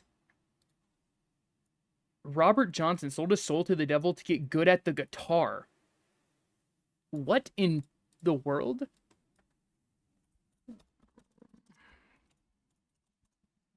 Robert Johnson sold soul. I wouldn't be surprised. Legend has it that Robert Johnson met the devil at a crossroads and gave him his soul in exchange for mastery of the guitar. Oh my God. I went down to the crossroad, fell down on my knees, asked the Lord above, have mercy now, save poor Bob, if you please. Oh God, so he self-reported himself, selling his soul to the devil. Holy shit. Is this vid set, wait, what? Good video on it by De Burke. We can definitely watch that. That sounds very interesting. Holy shit. So I come off the stage fucking livid, go on the bus, Ian's on the bus, and I'm like, nice one, and he gives me some shit, and I black the fuck out, and I'm laying punches into his face. I'm not fucking proud of it, but I'm laying Okay, I hate when people use the excuse, I blacked out when getting into a fight. It is a lie. I don't believe it. There's never been one singular case where somebody is actually blacked out during a fight. You know exactly what you're doing. Like, you may, like, just be seeing, like, red or something. Like, you may be extremely angry, but you never black out when you're just punching somebody. That's not really how that works. punches into his face for 10 seconds or 10 minutes. I don't know. And I'm a big boy compared to him, so I'm not proud of this. And then he gives me this fucking look after I hit him. And I had this can of Monster Energy in my hand, and I smashed this fucking can into his head. And I'm like, fuck. I go outside and puke. And for the next 3 weeks, he's like black eyes, cut on his face, and I'm like feeling fucking horrible about the whole thing. And that's what I did. And that's what I did when he missed the show. You know what I mean? If I knew anything, if I had an inkling about any of that shit, his crimes, this would be the beginning of the end for Watkins, with 2012 being the year he was found out to be one of the most disgusting human beings to exist in the music scene. On December 3rd, 2012, Watkins tweeted... So yeah, he had a decent ride. Like, it was a few years before any of this actually got out, which is staggering. Or, that's not the right word, but, wild. It's honestly sad how long he got away with a lot of this stuff. Exactly. What people had evidence.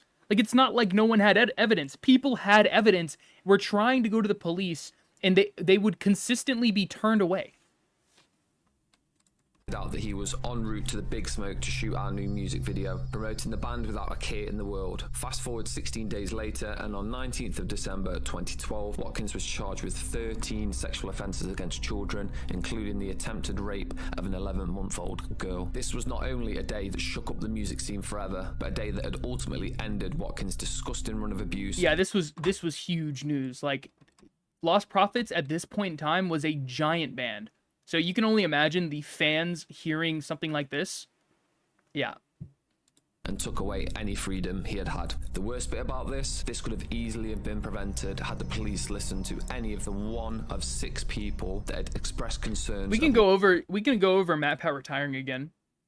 Watkins' sexual interest or watch another video on it. Over a 4-year period. Watkins initially was not even arrested in 2012 due to the child sex offences. It was actually an unrelated drug charge to which police coincidentally began making the disturbing discovery of the nature of his... Yeah, who asked if you weren't here when we went over the video. Yeah, basically, my outlook on the situation is, yeah, it's sad to see him go, but at the same time, he deserves it. You know, he deserves a break. However, he's giving other people the reins, you know? These other people are getting the opportunity of a lifetime, pretty much. You know, they're able to take over these channels. I'm sure that this is a dream job to them. So it's not like, I would prefer to look at it as a good situation for those people, and even a good situation for Matpat, because he outwardly said that he was tired of waking up having to be this person that only thought about making content, and I can completely understand that. I think anybody can. Just imagine being overworked. Like, imagine being pushed to your limits in terms of your work ability. Like, anyone would get tired of that. Like I said, even if it's your favorite thing in the world to do. You know, like I made an analogy before you got here, but it's like, let's say that you're into riding boats, right?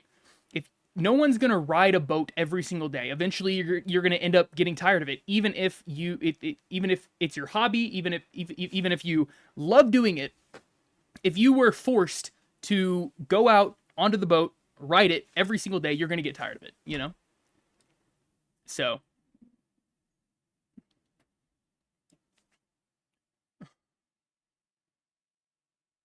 yeah. Crimes. The most publicised example of this was with Watkins' ex-girlfriend Joanne. Joanne was in a constant on and off relationship with Watkins from 2006 to 2008, which was relatively normal other than Watkins' spiraling drug abuse. Joanne stated she never witnessed anything that indicated Watkins would be a sex offender. God, I do not believe that for a single fucking second. There is a 0% chance that she had no idea of, you know, his tendencies, where he would constantly make remarks about being a, you know, child molester and all this type of shit. I do not believe that for a second. She was around this guy from 2006 to 2008, 2 years. There's no way that he did not give her any sort of signs or say anything to her where she was like, you know, fucking scratch of the head and put two and two together. Either that or she's the biggest idiot in the world. Not the free verse poetry by Isaiah. I know. I think this is the second time he's actually posted that down in the chat.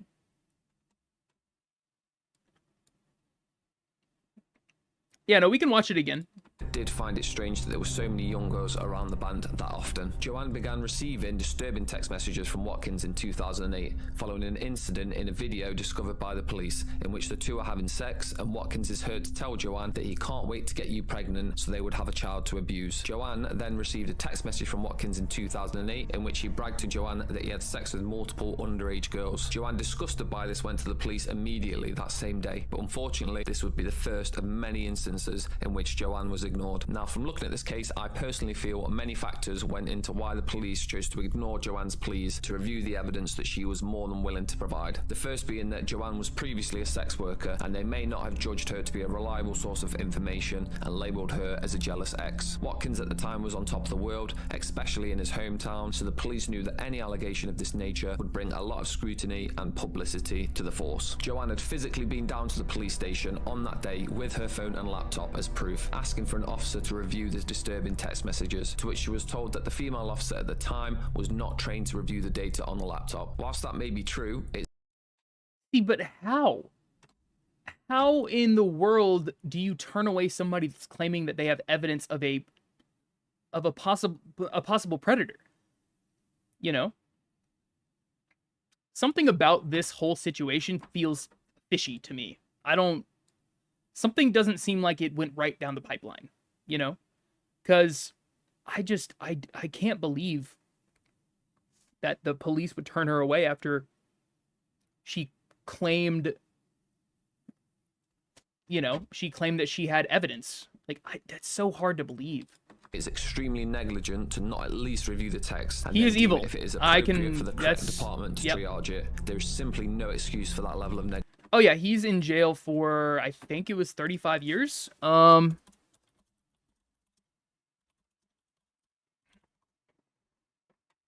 29 years, which is horrendously low for the crimes he committed. He should be in for way longer. Negligence following an investigation retrospectively from the IPCC, and that's basically the people who police the police. It was found there were numerous instances in which Watkins could have been apprehended had they simply just listened to the victims reporting at the time. Joanne repeatedly made reports to the police. Yeah, but 29 years means that he's still going to be able to get out. Like, he is going to be able to get out of jail. You know, it's not like, unless he dies in jail, which, okay, hold on.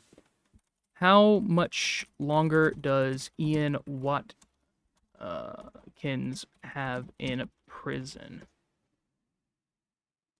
Okay, so he's serving 29 and with eligibility to apply for parole in 2031 after serving 2/3 of his prison term. So he doesn't actually get 20 years. He gets more like, I mean, he doesn't get 29 years. He gets more like 20 years.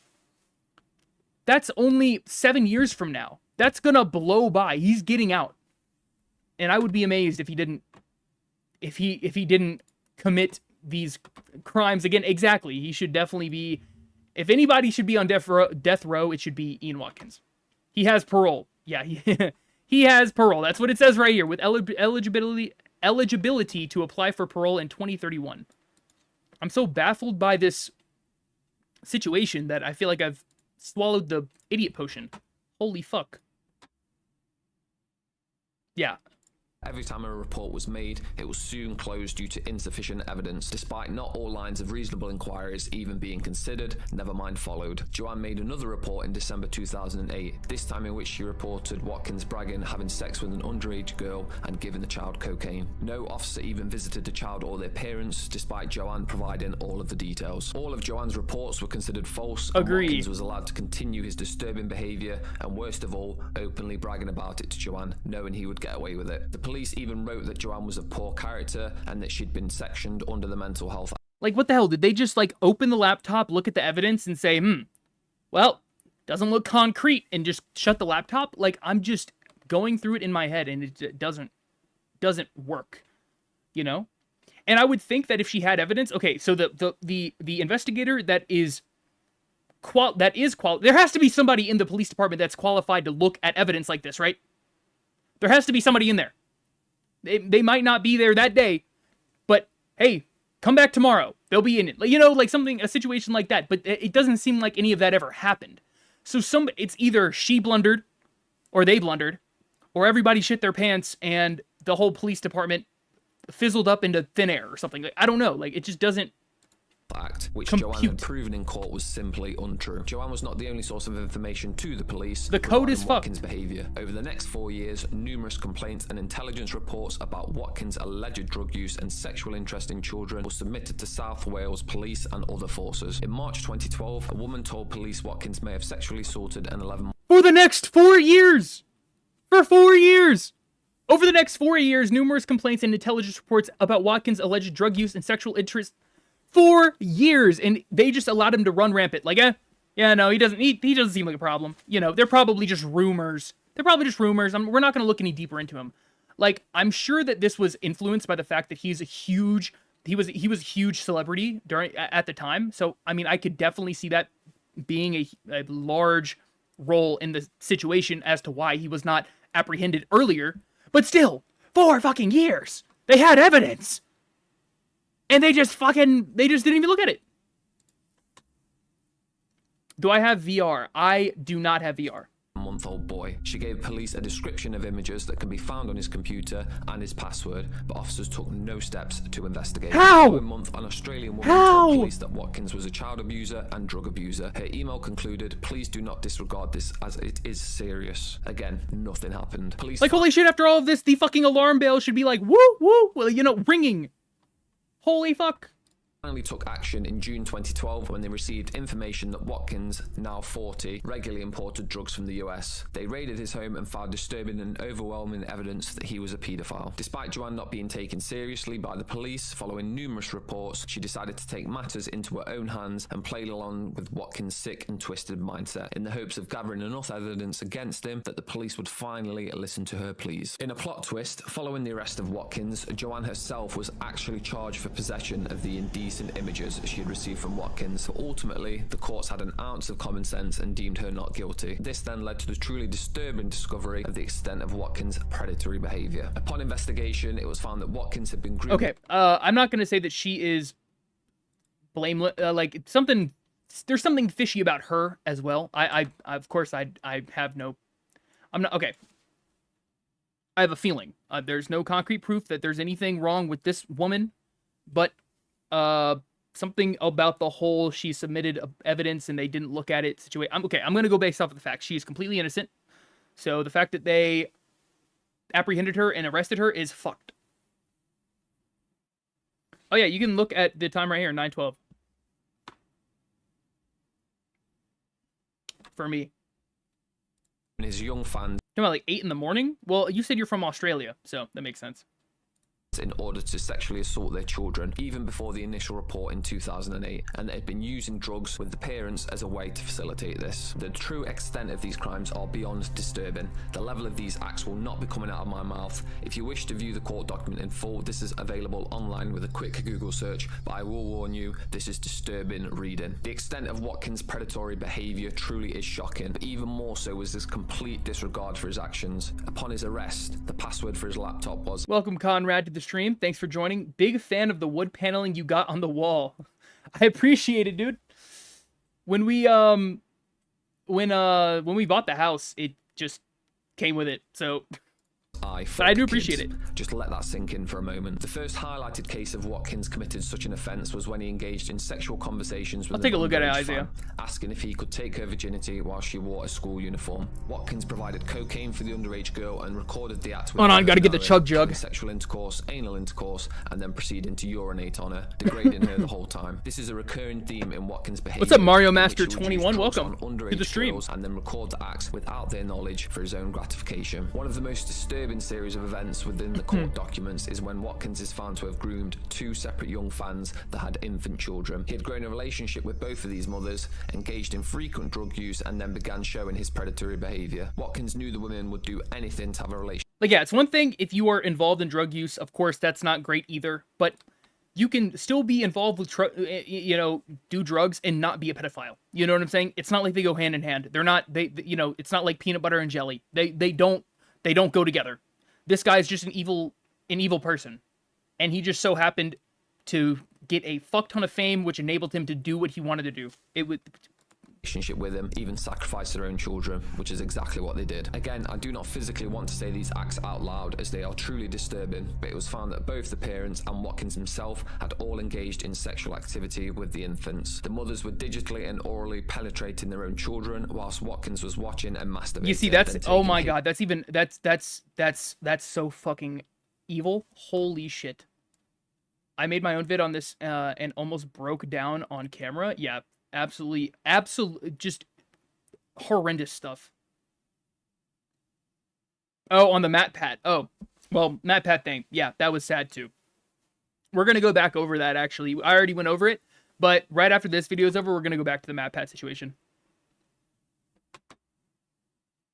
His turn to sexually abuse the child. Some of the text exchanges were truly disturbing between the mothers and Watkins, in which they frequently planned the abuse of the children, boasted about it after, and often committed these offences over video calls. One text exchange discussed how Watkins planned on prostituting the 11-month-old child to fat, rich old men, and that this is the only line. It's a huge issue for Ian to be the pedophile that he is, but a mother doing that to her child is absolutely mind-boggling. Holy shit. Like, the ultimate betrayal. That has got to be the highest level of betrayal ever. Satan himself is probably cringing right now. Like, this is terrible.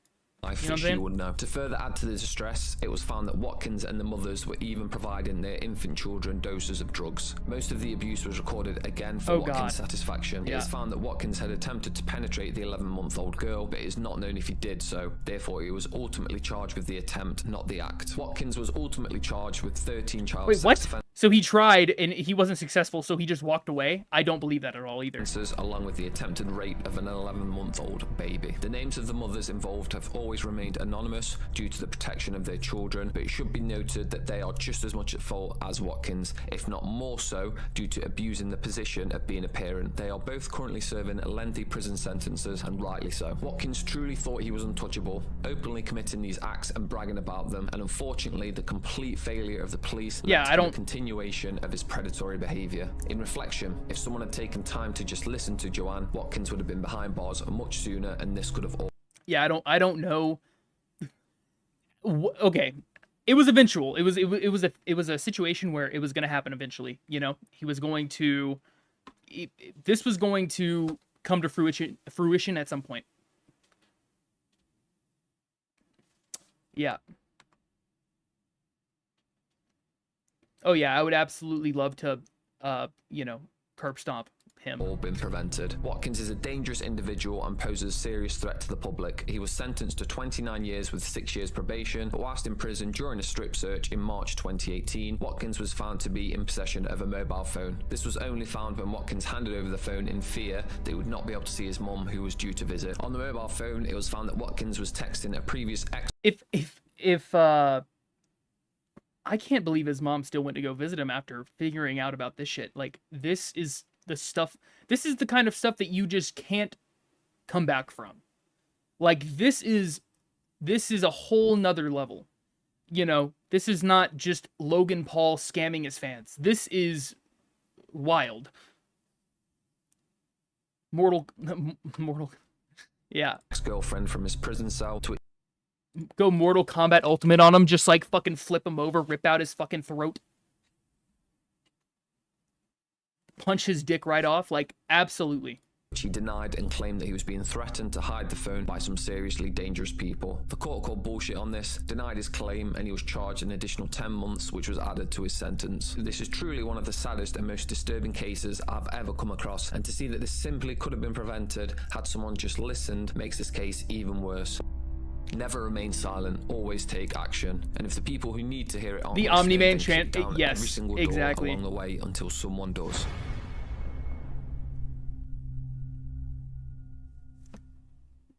Watkins had... Yeah, do him like Omni-Man to do Invincible, but just don't stop. I wanted to show you guys something real quick. Kind of wild. Hold on. Oh, I got a... Oh, you okay. I saw that one. Appreciate it, by the way, for saying it was a legendary stream. Dude, look at this. Oh, wait, no. Wrong one. Holy fuck. It was on Logan Paul's.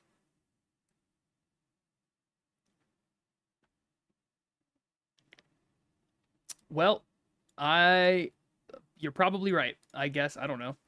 Bro looks like he eats hot dogs for breakfast. That one cut deep, I'll admit.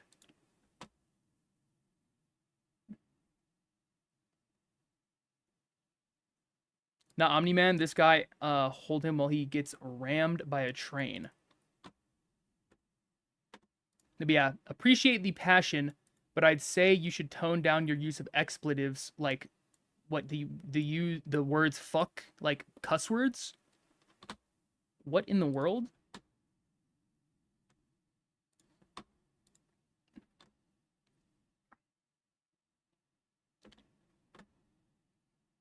Like, okay.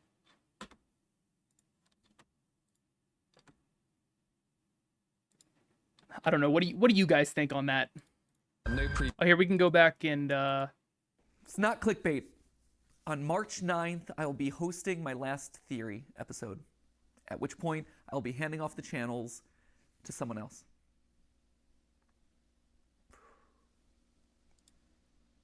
There it is. That's it. Send tweet. We're all done here. That's all you need to know, right? Oh, wow. Forgive me, by the way, if I'm a little bit more disorganized than usual. Normally, I would want to script out something like this pretty precisely. But with an announcement like this, I wanted to bring it back to just us. There's no one else in the room. There's no teleprompters. There's no nothing. It's just the way that this whole thing started. It's a conversation between us. And sorry that I keep getting emotional about this. I'll try not to, but it's a big deal. You know, like, if you think about it, this channel is Steph and my first child, really. Before we had Ollie, before we had Skip, Catbat, like... Yeah, huge news. This dude has been on the platform for 13 years. Never failed to make a banger video. And, you know, he's leaving, unfortunately, Matpat. Yep. Star of Five Nights at Freddy's. It was this. This was our baby. This channel has been going for 13 years. I think in total it's somewhere around like 1,200 theories. And only half of those are FNAF. Shocking. I know, we actually did stuff that wasn't FNAF related. But this has been a literal third of... his FNAF content is fucking huge. He gets deep into it. Like, holy shit. Gaping hole. He's basically the Mariana Trench filled with FNAF lore. It's fucking wild. My life. Ian, you're gonna have to go through it. Or Isaiah, sorry. I'm gonna miss this. I value what we have here. I value this conversation, this openness, this relationship that we share. And I'm sad that I won't be able to see you every week. You see, the problem is I'm such a manly man that my tear ducts have dried up over time, and I don't really have the ability to cry. It doesn't happen very often. When I do cry, it's like 2 blades of just solidified tears come out, and then it rains and pours. But that happens about every 10 years. I think the last time I cried was when I was about 10 years old. Which then I guess prompts the question of like, why? Why am I doing this now? Why am I making this announcement today? Why am I walking away from the channels? Well, to be honest, it was Tom Scott. You can blame Tom Scott. Tom just did his farewell video, and I'm like, well, he was able to do it. I want to be able to fly away in a helicopter. Obviously, that's not it. But really, my reasons for making this announcement today is probably largely the same as Tom's reasons, or Seth Everman's, or Captain Sparkles, or Papa Meats, or Stampy Longheads. Like, there's a lot of these videos that are coming out these days, and there's gonna be a lot more happening throughout this year. Steph and I have known this video would be coming for the last 3 years. We weren't sure it was necessarily gonna be today. We didn't know exactly when it would fall, but we knew it was gonna happen eventually. That's why over the last couple years, we've been staffing up so much. That's why we partnered with a larger company to help run the channels. That's why we've been spending so much time outside of this box training up the team to make the best videos that they can. Because we knew that we couldn't do this forever. We knew that, honestly, we didn't want to do this forever. For as much as I love you and I love over...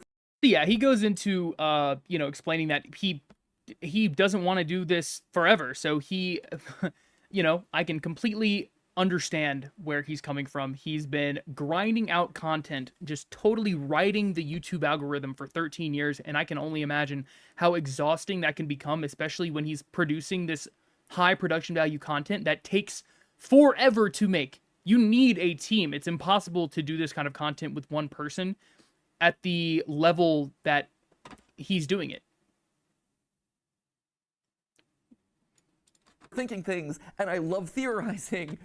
I don't love late nights. I don't love the fact that Steph and I have been work first for over a decade, where I'm sitting down at dinner with my best friend and we're talking about business logistics, or we're talking about animatronic toes. I miss the days where I could just sit down on the couch with her and play video games, and it's not for content. Or I'm playing a game and I'm not thinking about what theories are gonna come out of that. I miss it. So that's a big reason. That was a big one right there. What's up, but The also Void? just Welcome. The internet's changing. My life has changed in the last 13 years. I mentioned Dilly before. He's the coolest little dude, and he's getting older by the minute. And I watch him, and he has so much fun, and he is so much smarter than I was when I was his age. He also probably knows the FNAF lore better than I do, which is a problem. So yeah, the guy has a family. I mean, he has a wife, he has a kid. I would want to spend more time with them anyways, but I feel like this also speaks to like a larger audience, and even just, it speaks to more people than just the people that watch him or about him, I guess. It speaks to like everyone. I feel like so many people now are work first, family later. Like, I can't tell you guys the amount of the amount of times that I've heard somebody say, I hardly ever see my father because he's always at work. I always hear that shit. Problem that I should probably address at some point. But honestly, I want to be able to spend more time with him.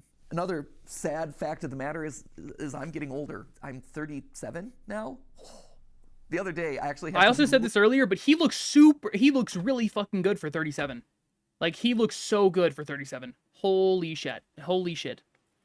No, it is because of that reason. Yeah, the reasoning why he's leaving is because he's been work first for 13 years, but he is in a privileged position to be able to step back, So He's definitely going to be living the life. That's for sure. You know. My own age, and you know that when you have to start like doing math in your head to calculate how old you are over the hill, my friends. Though to be fair, to my credit, I think I'm like the only 37-year-old out there who has an unironic appreciation of Skibbity Toilet. Then again, maybe that's the problem, right? Maybe that's not a good thing. And honestly, because this is all about us being honest, there is a bit of a selfish side to this. When you think about it, there's only really two ways to step away from a YouTube channel. You either just decide the day that you stop uploading and you're like, I'm done, or you just keep uploading videos from now until the heat death of the universe, and you watch as your relevance slowly dies or your passion slowly dies. Yeah, I think that's a big point that he just made, is that, you know, he has been producing content for people. People watch his content. So this has to be a selfish decision from him, but it's definitely one of those decisions that like had to be made, you know? Because he realizes that all these people are going to miss him, and if all of his fans had the option, they would just keep him. But that would be selfish from the viewers, you know, perspective. So sometimes you got to make these types of decisions, you know? And for me and my journey in this place, I always wanted to go out on a high note. And when you stop and look at the last year, this has been the best year in the theorist lifespan ever. Like, no joke. It is our highest view year.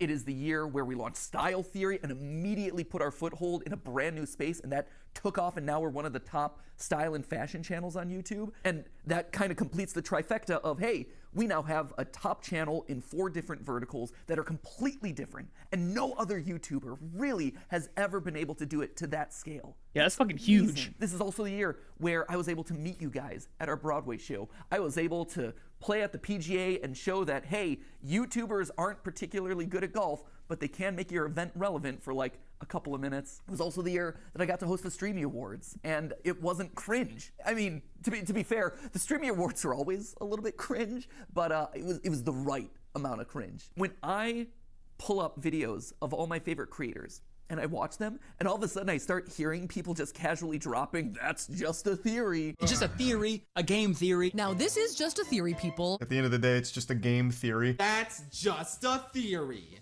A Freebirds theory. Also, a lot of Yeah, I feel like once, you know, you kind of have a part of your content that like everyone else is using, or like a saying or something that just like gets tossed around by everyone, like that's a huge indicator that you've made it, you know? Like that's huge. So the sad thing is it has to be that way because of money and to provide for your family, and to do that you have to give up being with your family is a double-edged sword. It is a double-edged sword. I couldn't have put it better myself. It is a huge double-edged sword where, yeah, you got to make money, you know what I'm saying? Like, you have to go to work and provide, but at the same time that's at the cost of spending time with your family. So lore, so if you're a big theory head, proceed at your own risk. I did not know about this theory. That's a theory.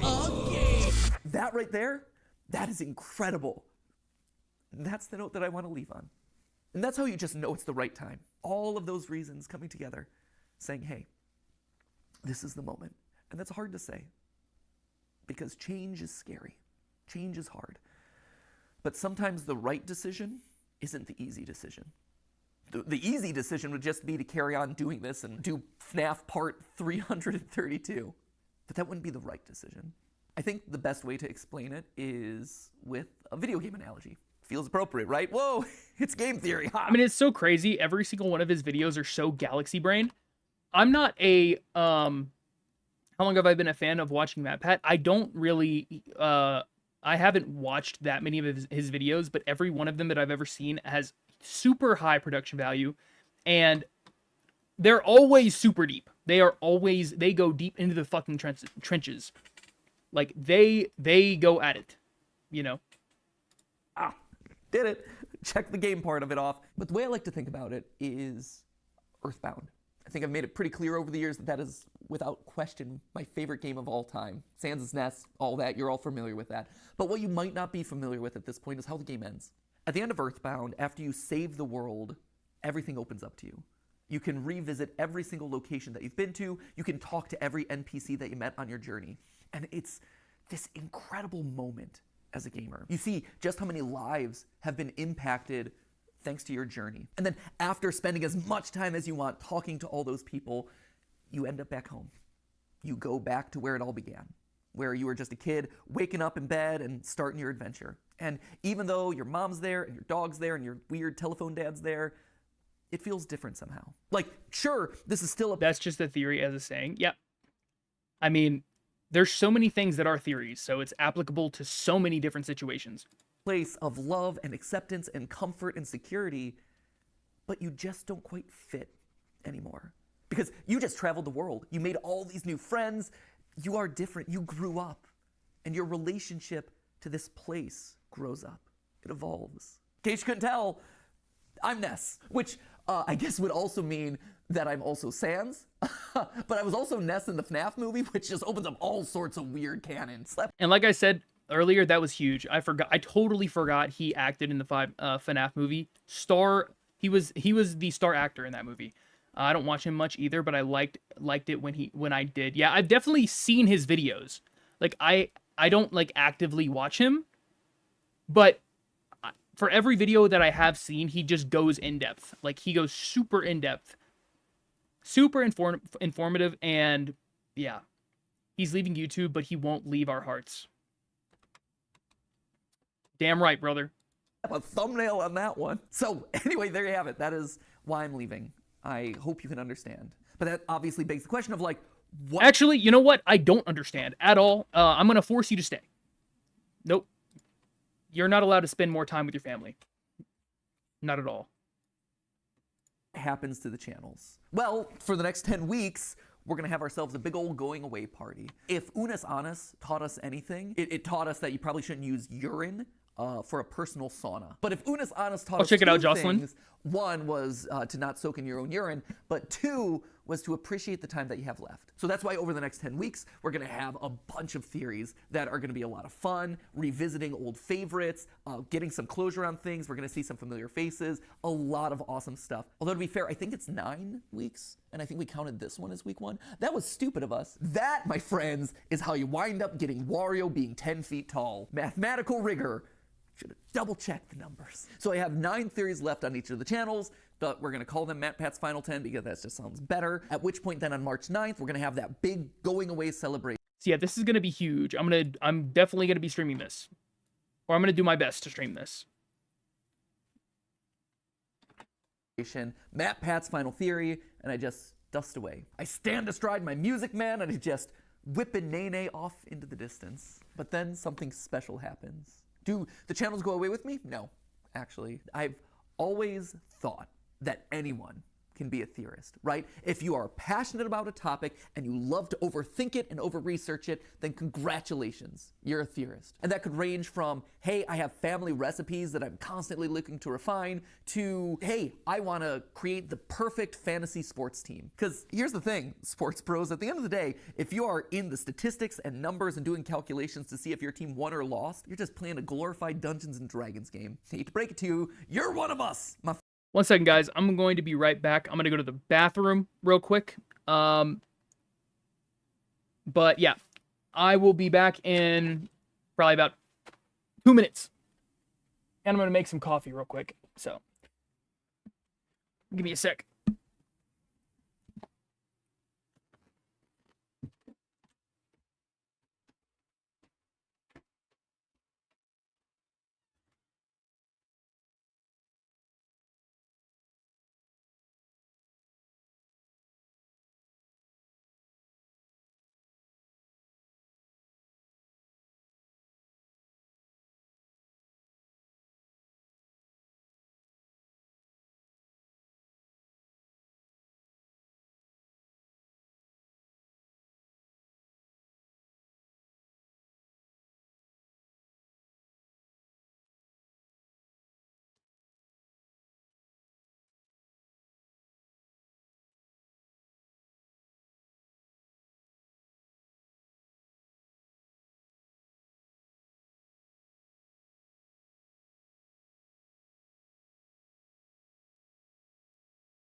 I'm back.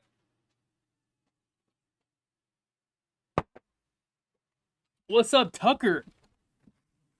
Holy moly. Haven't seen you in a minute. My God, we have the whole family reunion going on. Just keep your age under wraps until you turn 13. Yeah. Is YouTube like that? If you're like, I'm 13, they just totally like send you into the shadow realm, or no?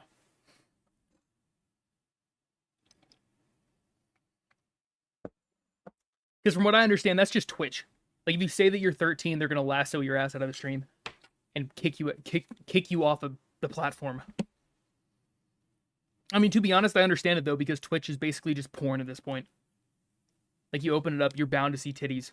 Like, I mean, not nipple, but you know, implied, I guess. YouTube as well? Are you for real?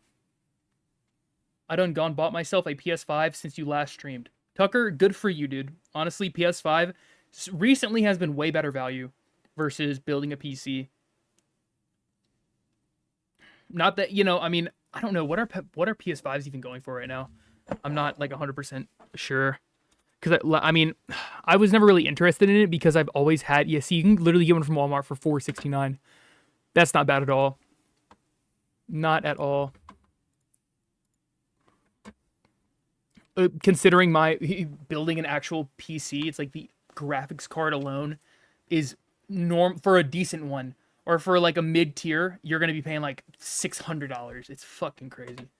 Check out terms of service. My God, I should probably take a good look at that. I just try to use common sense to just stay safe in like situations like that. You dropped 1K on a driving sim? Holy fuck. What did you buy? Like the full F1 cockpit? Trying to get one for Spider-Man 2. A decent one is 600 and 900. Exactly. I can go to Micro Center. I'm not gonna do it, but you know what? I can just look up 4080 and they're $1,200 right now. 1,200. Well, I mean, that's the MSRP. Absolute fucking scalping dog shit. Is Matpat still hosting Game Theory live? He is not. Or he is, I think, for a little bit, and then he's gone.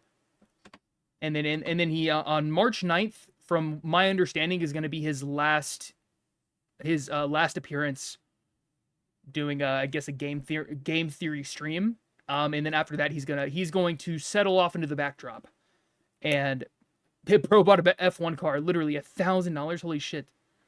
Top Logitech wheel and shifter plus a new monitor, dude. Honestly, that's sick. Or I'm on PS4 right now. I have an Xbox 360. Honestly, dude, PS4 is fine. If all you're looking to do is play games, like most games are still coming out on PS4 and PS5, right? Then again, I'm kind of muddy in the whole console realm because I'm on PC, so I kind of like I don't have any consoles, you know? Is it okay if I play Xbox? Dude, what? Play on what you want to play. You know what I'm saying? What the hell? Don't get me wrong, I grew up on console. Like I started out with an Xbox 360. Like I still remember playing the OG Minecraft on Xbox 360. It was I remember how bland it was. But it was so much fun. Like it was so bland, but you still figured out how to have a good time. You had a PS4 for the longest time, but yeah, I never had a PS4. I always had Xbox. So I had an Xbox 360 and then I moved on to Xbox One. I remember the day I got my Xbox One, it was like Jesus himself came down and sucked me off. It was amazing. It was the best feeling I had ever had in my entire life. But I need the Spider-Man 2 game. Yeah, no, I really want to play Spider-Man 2. Every time I see it, it looks really good. Well, I'm talking about Spider-Man Remastered, whatever that is. I started on the Wii. Oh my God, so did I. Yes, Tucker. Yeah, my God. Go back to the days. I remember like watching, we used the Wii for everything. The Wii was basically our PC back in the day. We watched Netflix on the Wii. We played golf, bowling. Those were the fucking days. Same. Only the real ones. Never mind. I got a PS5 Slim this Christmas. Dude, honestly, that's fire. I play Xbox Series S. The Xbox Series S is still the only like Xbox One esque console that's still like getting games, right? I'm pretty sure that the Xbox Series S, it's like it was like a revamped version of the Xbox One, so it's like a little bit faster or something. I'm not 100% sure, but I also heard rumors about like a PS5 Slim, like a PS5, like a skinny ass PS5 or something. I still whip out the Wii's with the homies.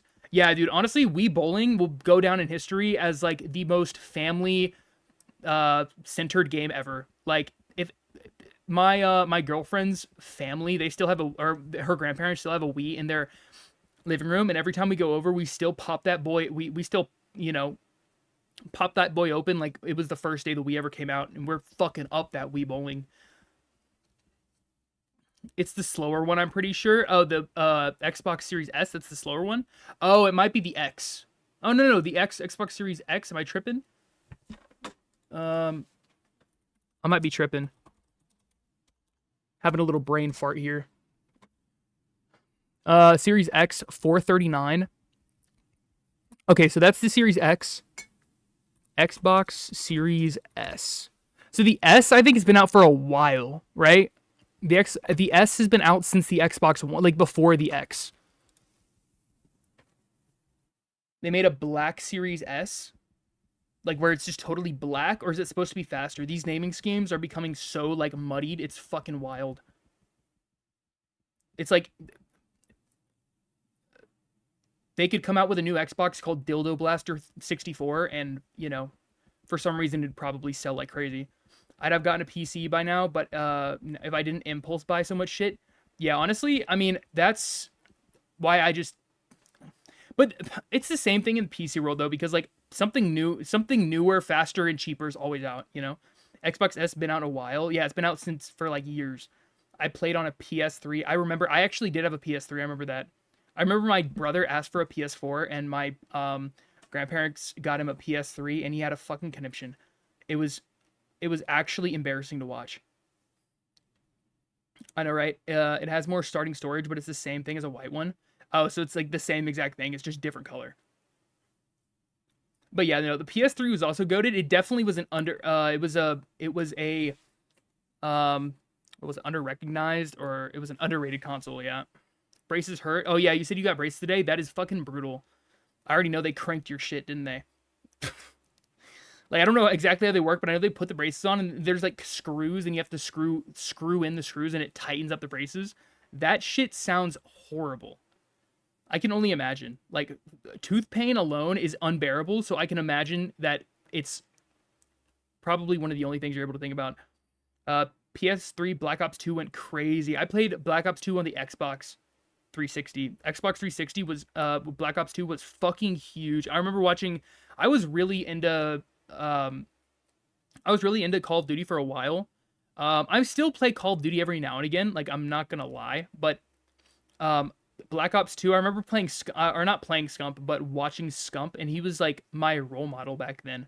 I remember watching the like Nuketown map where he dropped like 120 kills, or not Nuketown. It was. What was that map? It started with an S.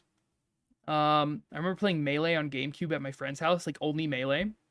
Because Melee, oh my god, when I was like 10, I remember feeling like that shit was so hard. Anyone play Fortnite? I play Fortnite, yes. Recent COD games, been ass, absolutely. Zero effort, yeah. Modern Warfare 3, copy-paste. Zero effort game. I mean, I didn't even bother. I can't believe that they're asking people to pay $70 for it. It's highway robbery. It's fucking wild. The boat one was my favorite map. Oh, yeah, the boat. What was that called? Havoc? No. Yeah, it's something like that. I think it starts with an H. I don't know. When I had a sleepover at my friend's house and he had to sneak in Halo. Are you serious? Like, his parents didn't let him play Halo? Like what were they gonna do? Break out the Switch when by Switch I mean like something, like a paddle. If they saw him playing Halo. Modern Warfare 3 $70 DLC. What the fuck? What in you mean it has a $70 DLC? I don't even know. Hijacked. That's right. Hijacked. Bomb ass map. That, and a lot of people hate on Nuketown, but I like the fast-paced gameplay of Nuketown. Can we watch Blade and Sorcery Brutality? I'll look it up. That's the one. What about Minecraft? I don't know.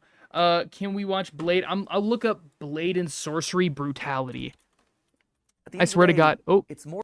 I swear to God, if this is like against TOS. All right. What is it? Blade. What the fuck is my damn thing not working? Is my but hello? Okay, so that is working. I think that okay, I don't know what is going on with that, but there we go. Now it's working. What is it called? Blade and Sorcery. I'll look it up. Let's see.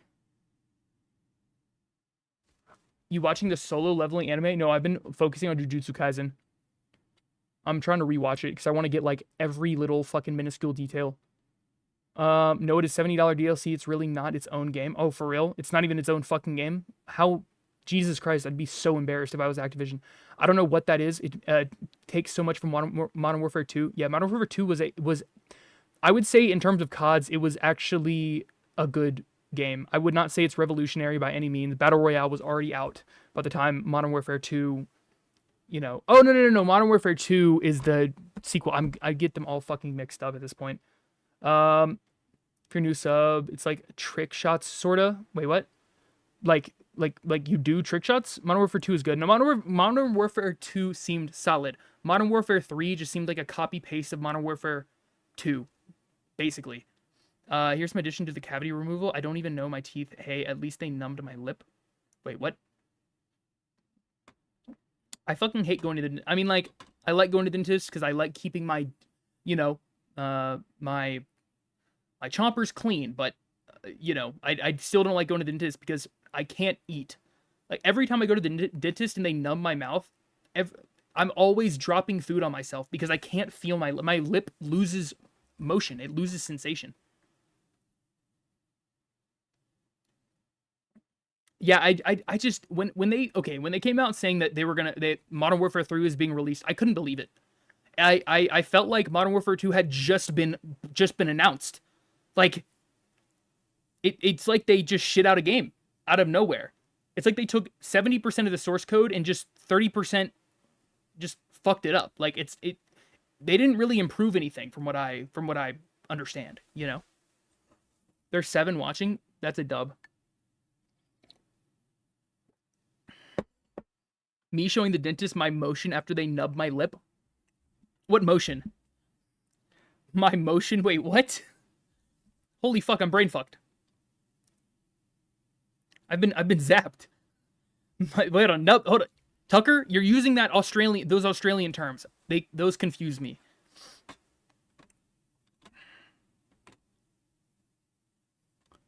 What were we gonna watch again? I can't remember. Oh, Tucker. Oh my God. We went over the Ian. What was it? Shit. I'm so bad with names. That's like my main downfall. Ian Watkins. Yep. We went over the Ian Watkins trial. I don't know if you've ever heard of him, but he was in a band called Lost Prophets. Huge band. And he was a gigantic pedophile, and he got away with it for like 5 years. There are a lot of new games, not a lot of new modes. You keep your levels on guns from Modern Warfare 2. Oh, so you keep your guns from Modern Warfare 2. Well, I mean, like, I guess that's a dub. People don't have to, like, people don't have to grind the game for hours and hours on end just to get their fucking skins back. Considering it's the same exact game. The money meme. Oh, wait, me showing the dentist my motion after they nubbed my lip. The money meme? What? Tucker, you've zapped me. Holy fuck. I have to leave soon. Oh, it's no problem. No problem, Secretive. I appreciate you stopping by anyways. Modern Warfare 3 has the RAM 7, by the way. Oh, I know you're talking about that, like, it's like an SMG, right? Or is it an AR? It's definitely, it might be an AR. I don't know, but it's like a fast burst. Madison Beer talks to XQC for the first time on her stream. That sounds like it would go great. Y'all got any more recommendations? I'm down to hear them. I'm down to hear them.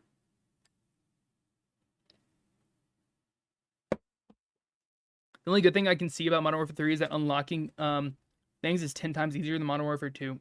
Great. Fantastic. There's no reason that people should be burning away their lives to unlock skins.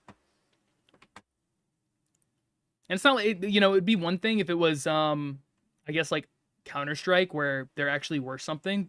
And I guess you could unlock all the skins and then sell your account. So maybe you could make some money doing that. But it's not a lot. From what I heard, it's like Blade and Sorcery Brutality. Blade and... Let's see. What the hell? What am... Holy shit, how many of these are there?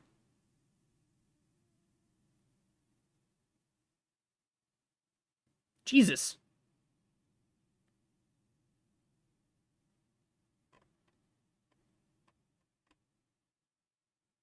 Let's just click on a random one.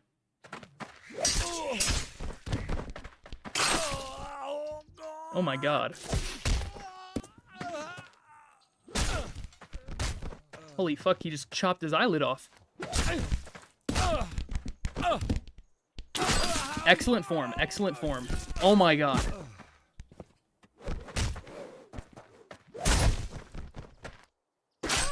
Oh, Jesus. The brainstem. Ha. Ha. Ha. Oh, oh. Mo. Oh my god, what am I looking at? Holy shit. Son Goku. Wait, what? I can't scroll up. What the hell? Wait, Matpat is retiring? He is, yes. He is retiring, Son Goku. Welcome to the stream. Welcome to the stream. Wait, Tucker, you're on... Wait on, you're on Twitch? What? Oh, this is the meme? Oh, damn, I have not seen that. That's so cute, though. Look at the cat. That's so cute. Oh, my God.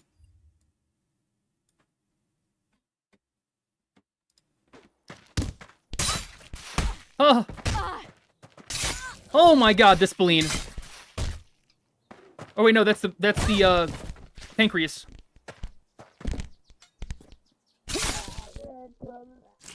Holy shit, a part of me feels like this should be against YouTube's TOS. Oh my god. This is just brutality. Holy fuck.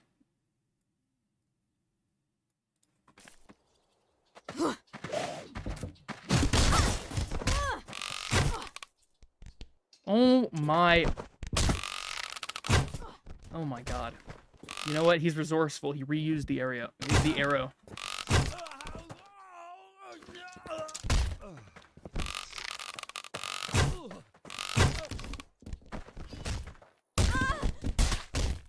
Oh my god. He just like disconnected her head with the bat.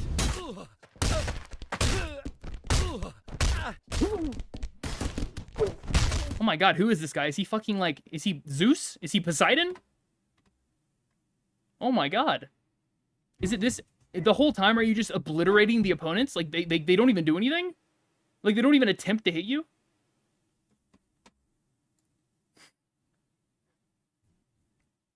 Watch the ninja slime. Alright, let's watch... I'll give this 30 more seconds, and then we can switch to something else.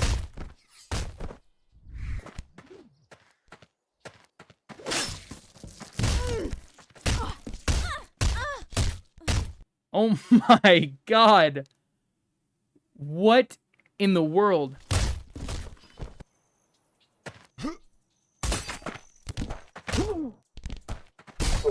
Huh. Oh my god, he's ripping all the way into his lung.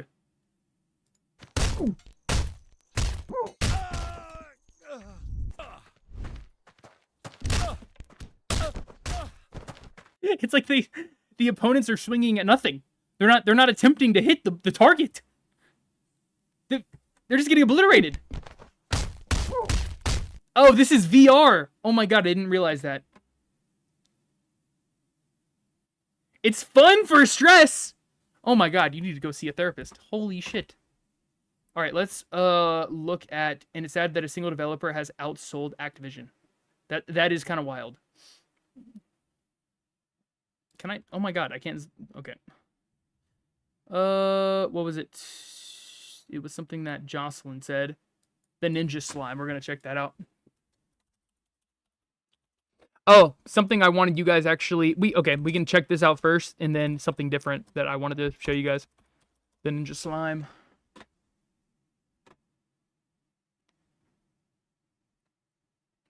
All right.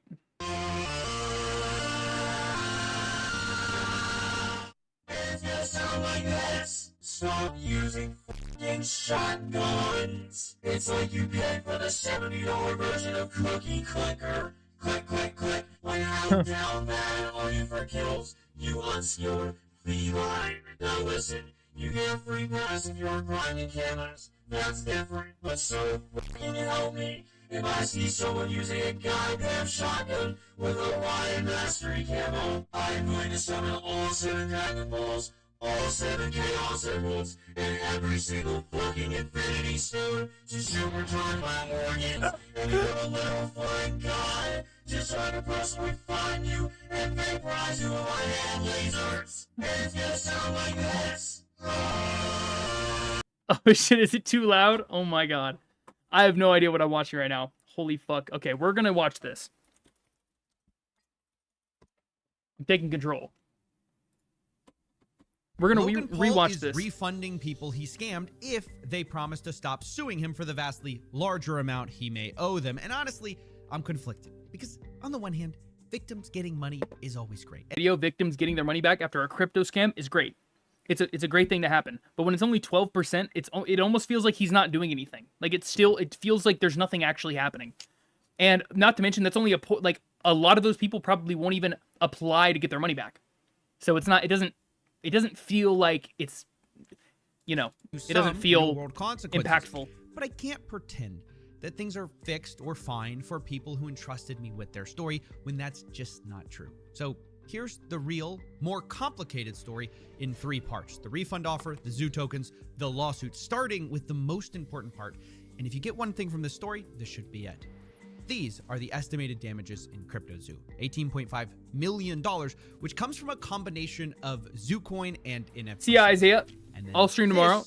Much smaller percentage of that pie is what Logan is actually offering to refund. On the condition, though, that all of the people who spent the last year suing him. How's the Hocus Pocus Ford fuck is going? It's going good. So that's still running, still going. 100% of the case that, as far as I can tell, Logan may be. So once again, yeah, and also once you agree to get any portion of your money back, if you are the small portion of people that he agreed to give their money back, the 2.5 or 2.3 million, the 12% of people, if you agree to get your money back, then you are not allowed to sue him anymore. So it's a I guess, I don't know, a win-lose situation.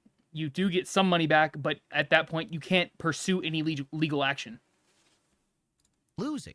Put in that light then, this refund starts to look less like a good faith attempt to make things right and more like a cynical bargaining gotta get the chug jug out. Avoid getting in even more trouble. And a careful look at these refunds conditions show that Logan is even less serious of a person you may give him credit for. Logan is offering only a 1-month claim window for this refund, given a year after waiting, and hidden in this wall of text is the most shocking part, which is that he's not releasing the CryptoZoo game. Yeah, but we knew this. This was anyone looking at this story knew that once all of the people surrounding him that were working on this with him, once they left the scene, it was shit in the water. It was shit just stagnant. It was not going to go anywhere. Logan Paul doesn't care about that. He has his podcast and he has Prime. Why work on something that's already failed previously? It just doesn't. Everyone knew that it wasn't going to work. And he goes in this pity party saying, I personally spent $400,000 to have it developed. Like, the people that got scammed, how do you think they feel reading that? Like, they're not going to be... Which, I know we all kind of knew that. They're not going to be sympathetic. Actually insane, because that's the thing. To be clear, he's sold millions of dollars of NFTs for and tens of millions of dollars of in-game CryptoZoo tokens for. I knew he wasn't going to make it, right? We all get that. But I watched for 3 years as Logan's fans, and that's what these... Like, yeah, he had the time to do it. He had the time. They spent 3 years begging this guy to make this game. And the entire time, he told them he was working on it. And I thought, even at my most pessimistic, that Logan would at least crap out some abomination that he described as a game that limped past our lowest collective expectations. But I was wrong. I mean, I wasn't wrong the first time he said I was wrong when he said he was going to still finish the game. I was wrong that he was going to do it at all. But even after 12 months of work, you've still managed to overlook one crucial piece of information. See, even though I've said it's coming so many times, you've assumed that CryptoZoo isn't being made. Who are you to decide when the development timeline? See, this whole video that Logan Paul made, it just feels like false confidence. Like, it feels like he's spouting false confident claims that he's going to finish the project and CopyZilla's lying, and it just doesn't feel, no part of it, watching this, did I ever feel like he was being sincere at all. How does anyone still trust Logan Paul? Boy, John, I have no idea. Welcome to the stream, John, by the way. Watch Secretive Sites. Okay, in a little bit. Bro, you earned a sub, man. Oh, I appreciate it, dude. Thank you. Do you think the FBI or IRS will ever go after these crypto scammers? Absolutely not. No. Unfortunately, crypto is one of those really harsh gray areas where it's convenient in the fact that you can't be really tracked, right? Like the FBI has no way of, okay, I'm not going to act like I'm sort of crypto king or, know anything about it really. But from my understanding, the good thing about crypto is, I guess, for like, I don't know, tax purposes and stuff like that, where the money can't really be tracked. And it's not like a federally regulated form of currency. To put it in its simplest terms as to why people don't use it is it's not federally regulated. The government has no say in the crypto market at all. So the FBI and RS, it's just, I mean, unless one day it does become federally regulated, which I don't think it will. It's possible, I guess. I don't know, but maybe people will be held accountable. But you see how many scammers get away with stuff nowadays. It's like they're basically, scammers are like the needle in a haystack. They're impossible to really catch effectively. There's so many of them. There's people that I went to high school with that attempt to scam people, not on this type of level, of course, but they send out like phishing links, I guess, and they try to get money out of you. They say, "Oh, send me $20 and I'll send you back 100." And of course it's a scam. They're just trying to get a quick $20. Line ends. Trust me, CryptoZoo is coming. I will make damn sure of it. Oops. Which of course is illegal, but making damn sure. Are they going to be locked up? There's Fuck no no. game. This is what makes this such a massive con. This guy sold millions in NFTs, tens of millions of Zoo tokens, and he's not even going to release the thing he promised this whole time. This is why it's such a slap in the face. These investors spent 3 years waiting for a game. Not only that, 2 years waiting for an update, which he never gave, and then a year suing him. And after all of that, all he offers is a 12% refund, no game, 30 days to accept. Yeah. So look, Logan's already taking heat for Sounds about right good for on Logan a promise Paul. that he made a year late. But that's not even true. He's not making good on this promise because it's not the same promise. Last year, what he promised was no strings attached buyback and you get a game. This year, it's please drop your lawsuit and you don't get a game, which is incredible to me that there are influencers out there like KSI parading this around like I said, oh my God, this was a huge point. After Logan Paul dropped this refund, everyone acted like it was the nail in the coffin. It was a total 180 degrees. It's like no one looked further than the absolute surface. It's like they saw refund, CryptoZoo buyback and boom, commented. Like they did not actually take any time to read his post. Not one singular moment. It's crazy. I would not be surprised if they were like behind the scenes kind of, I don't know, working together. But for Logan Paul, like he's some sort of hero. Huge KSIL For offering a year late half-baked settlement offer. KSI says, what will the haters say now? I don't know. How about where's the game? Where's the art? You just stumbled upon my channel. Well, dude, I appreciate that you're here. Seriously. Where's the millions invested? Where's the motivation for this tweet? Oh, wait. KSI is a co-founder with Logan and Prime. So, of course, that makes KSI Logan's new biggest fan.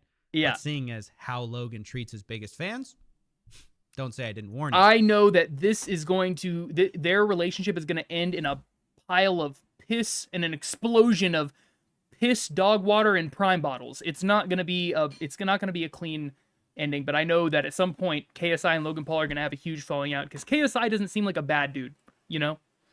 And Logan Paul just seems like the kind of person that would try to rope you into some, like, fucking scammy-ass deal, you know? So that's part one, the refund. Now part two is the zoo tokens. Remember, there were two parts to CryptoZoo, the zoo tokens and egg NFTs. Now, the tokens were the vast amount of damages that were actually caused, while the NFT sales were much lower. Logan conveniently wants to refund this much smaller part of his game, the NFTs, while pretending that these zoo tokens were never a real part. They were just gambling. Now, this was sort of less... Okay, and this is why I said this in my last stream. I fucking prophesized this. I guess I didn't prophesize it, but it was a huge point, right? So, or at least it just made no sense, because from my understanding, the zoo tokens that people use, the zoo tokens were the cryptocurrency. That is the part that he is not refunding at all. He's not giving anybody their money back for the crypto zoo tokens. But the crypto zoo tokens were bought so that you could buy NFTs with those tokens. So he says that you're gambling on the crypto market, but those people bought those tokens for the game. Your chats are showing up. Bro, you earned a sub. Yeah, right here. Have I been? Yeah, no, your chat should be showing up. Yeah.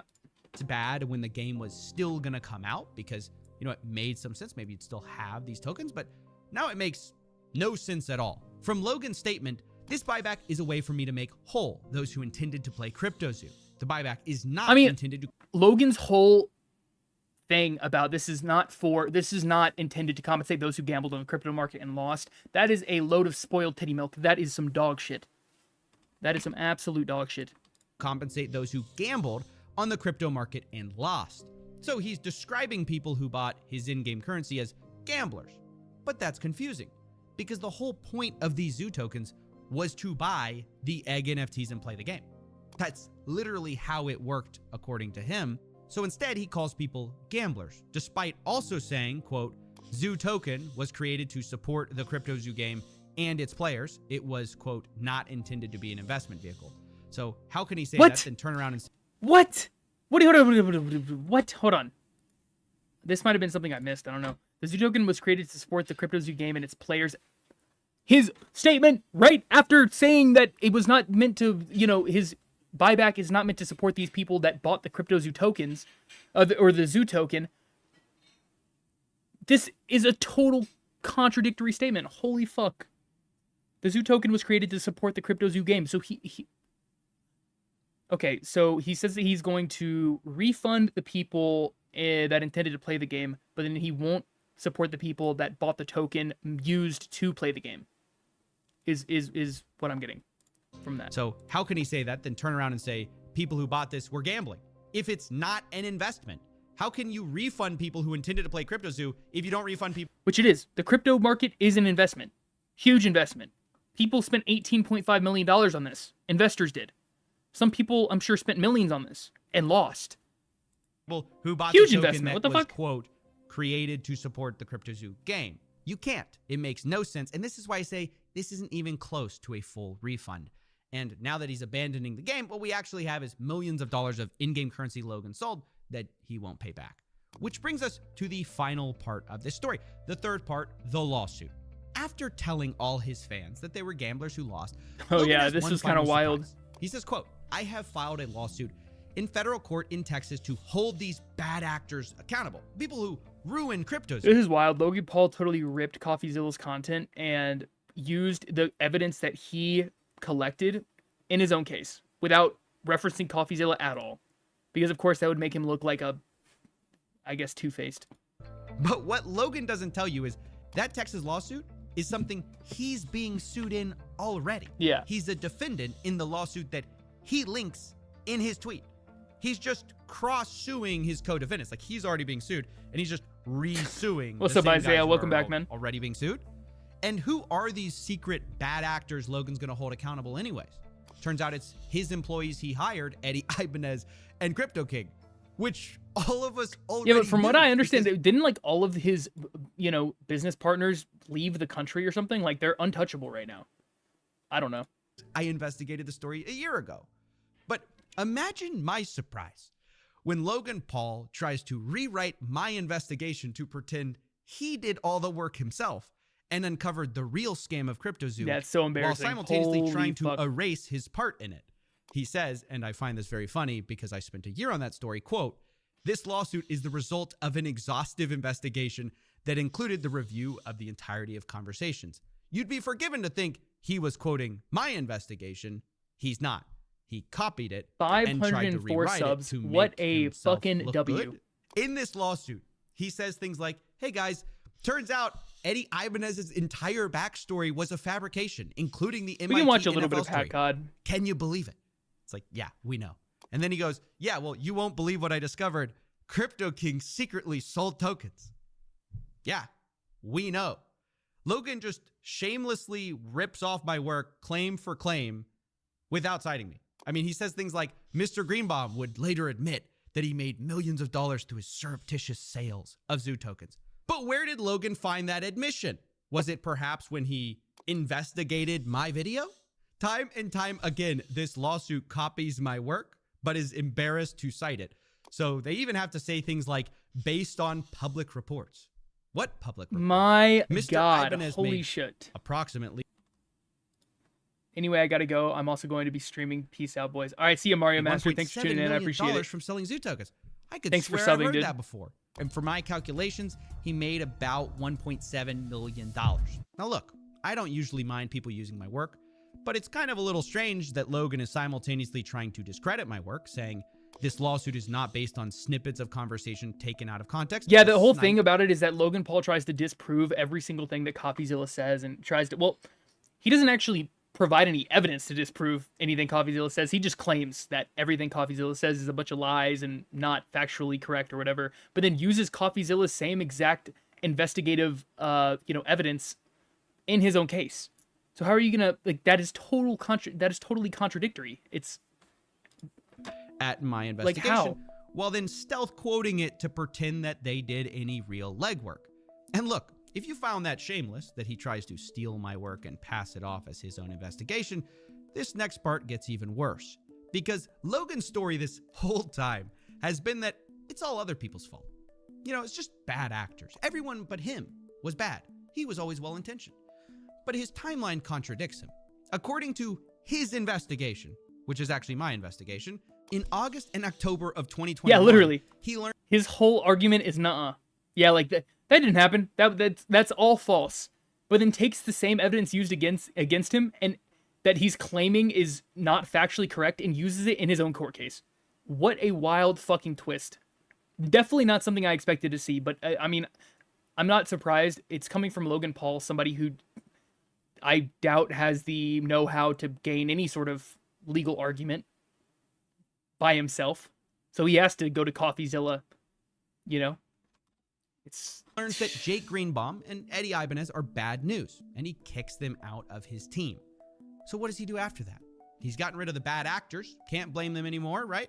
Does he make CryptoZoo? No. For a full year before I made my video, Logan Paul had full control over his project. He admits it in his own lawsuit. And he did nothing. He said nothing. So how does he avoid accountability now? Well, enter the whipping boy Jeff. That's right. Manager Jeff is making one last appearance. Logan blames Jeff for screwing up September 2021 through 2022. But you know what he doesn't mention? What he'll never mention? The real reason the project didn't get back on track is not because of Eddie, not because of Crypto King, but because Logan's own team stopped paying developers who were working on rebuilding the game. So those people stopped working on CryptoZoo. And that's when I found it. The game was dead. It had been dead for months. And that's when I made a big stink out of it. Meaning, it was 100% within Logan's power to save this game. I'm not saying nobody else did bad things, but Logan ultimately had over a year to launch it. Logan put it Logan has the means, he has the capital, he has the ability to hire more people to finish the game. He just didn't want to do it, or he was too lazy to do it. Things right, and he didn't, for financial reasons. Not because someone backstabbed him. He just didn't want to spend the money it would take to make things right. He didn't want to spend the money even though he has the money. That is still true now. It is still 100% within Logan Paul's power as a near billionaire with Prime to make things right, fully right, with his fans who he scammed. And if he gave a full refund, we would all celebrate. Me foremost. Exactly what I said. Exactly what I said in my video that I made. If you haven't seen that video, I recommend you go watch it. But will he? Or will he try to dodge responsibility, cheap out, rip his fans off, and avoid accountability? I think it's the latter. So, those are the 3 main points. You're all caught up. To recap, part 1, refunds. They're being used as a bargaining chip to drop a lawsuit, and so he never has to produce this game, which has been promised for 3 years, and he's sold tens of millions of dollars for. Part 2 is the zoo tokens. He's pretending they're not for a game that they definitely were for to avoid refunding people, when in fact he admits they were created to support the game. Part 3 is the lawsuit, where he stole my investigation, tried to pass it off as his own, but just cuts out the part where he did everything wrong and leaves out the entire year where he was solely in charge of the project. No bad actors. He could have fixed everything, but he didn't. But didn't, yeah. He's cheap and doesn't want to pay anybody. Anyway, I hope that catches you up with what's been going on, and I hope we as a community can have the nuance and complexity to hold in our minds 2 things at the same time as true. 1, it's always good if victims get any money back, and we should celebrate that. However, number 2 is that doesn't mean we can't fight for 100% of what they deserve. And Logan Paul is not a hero for doing this. Right, exactly. 12% is not 100%. It almost feels like an insult to the victims, you know? For making things right. He's a serial scammer who's offering a minority refund as a last-ditch effort to save his wallet and his reputation. Yep, huge video. Absolute banger. Coffeezilla once again fucking curb stomps Logan Paul. Come on, Logan, just give your supporters their money back. Exactly. Why didn't you do this in the first place? Why? It's beyond me. I have no idea.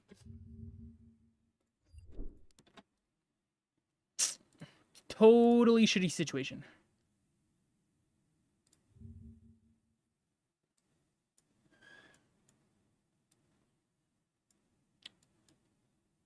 All right, okay.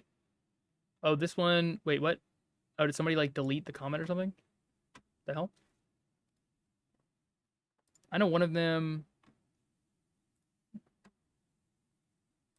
Maybe it was on this one. Oh, right here. Appreciate the passion, but I'd say you should tone down your use of expletives if you want to be taken seriously long term. Okay.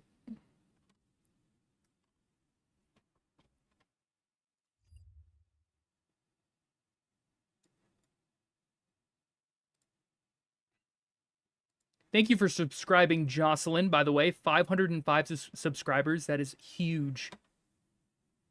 Giant. Wait, where's the... Okay. What the hell? What did it, like, redo? I'm contemplating... How long have we been streaming so far? Let's see. How long have we been streaming so far? Let's... Oh, pause. It has been... almost 3 hours. Okay. Might watch a couple more videos and I'm going to probably hop off, go to sleep. Starting to get a little tired. Let's see. The Parkland trial is horrible. Let's see. Okay, let's watch this. Why not? Oh, wait, never mind. Can't do that. Gonna get copyrighted. Whoopsie.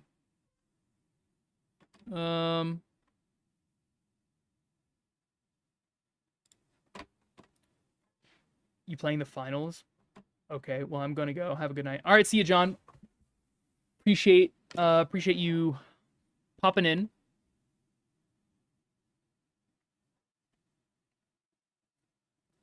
Yeah, it's 10:24 p.m. for me. 2 p.m. I mean, then again, that's Australia time, so that makes sense. on the other side of the world. Wait, what? Hello? Can you hear me? Did I mute myself? What the hell?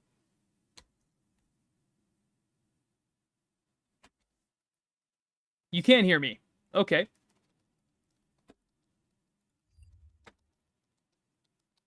Danny, are you... Make sure that the stream is not muted for you.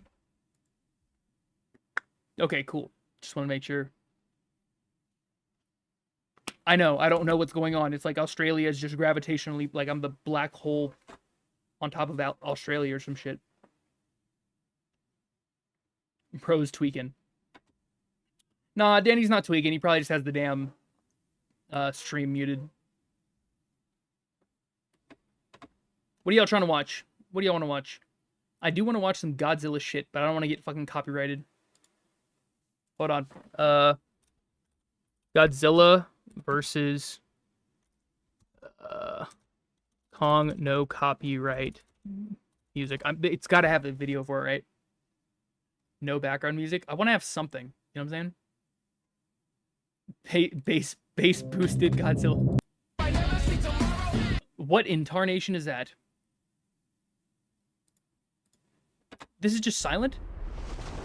Oh, it's no... Okay, yeah. So this is the... Oh, they have a whole... Damn. Y'all want to see the Shin Godzilla atomic breath scene? That shit went so fucking hard. Initial D, by the way. I did not, Tucker. I did not. I just muted you. Yeah, that's... Yeah, I figured that you were muted. Oh my god, I just thought about this. I was telling you to unmute the stream, but you were muted. So how the fuck are you supposed to hear me saying that? Yeah, I was telling you, you probably just had the stream muted. But welcome to the stream, Danny. You know what? Fuck it. We're gonna watch Shin Godzilla.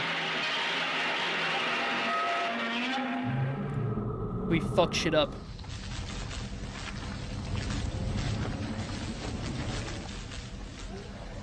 This shit went so hard. I mean, his damn... Oh, okay. His mouth opens up like a fucking snake. Like, his bottom jaw just damn... What's up, Pieway? Welcome to the stream. But yeah, his bottom jaw opens up like an anaconda or some shit. That shit is crazy.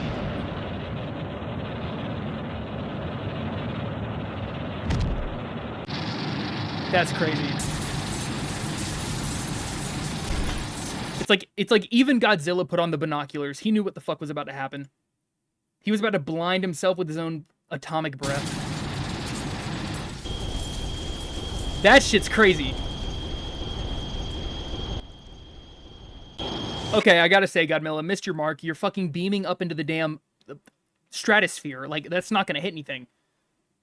We know Godzilla's not exactly the brightest of creatures, but come on, Godzilla. Half of the beam didn't even hit anything. As godlike as it was.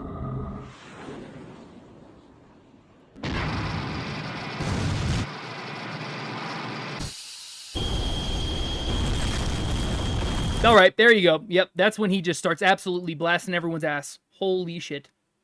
That's just a theory, a game theory.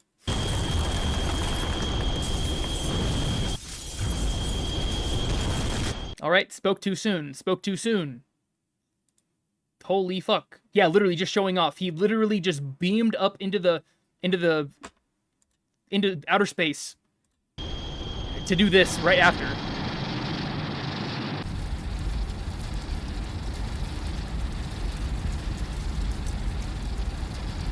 It'd be wild if his laser beam like went around Earth and just hit himself in the back. That'd be crazy.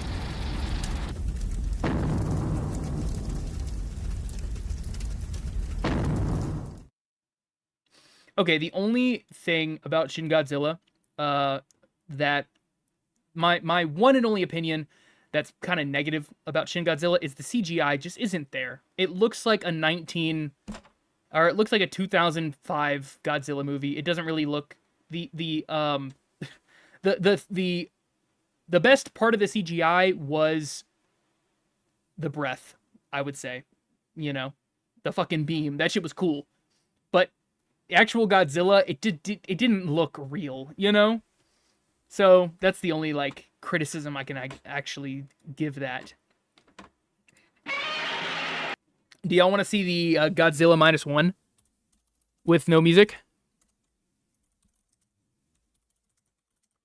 I mean, it's in the trailer, so it's not really a spoiler. Like, they showed this shit with added end roar. Let's see. I don't know if this is gonna copyright me, but whatever.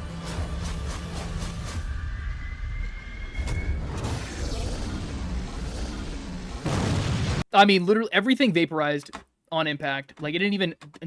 Shit that wasn't even touching the beam, just... Fire is really hard to make. Yeah, no. I'm sure it is. In CGI. Especially when you're trying to, like, manipulate it to a form that you want to... You know, the way that you want it to look. I'm sure it gets very complicated. Heat ray scene with... Oh god, I'm gonna get fucking copyrighted. Nope, can't do that. The most disgusting Shin Godzilla deleted scene explained. Does that sound interesting? We could watch that. 8 minutes. Yeah, we can watch that.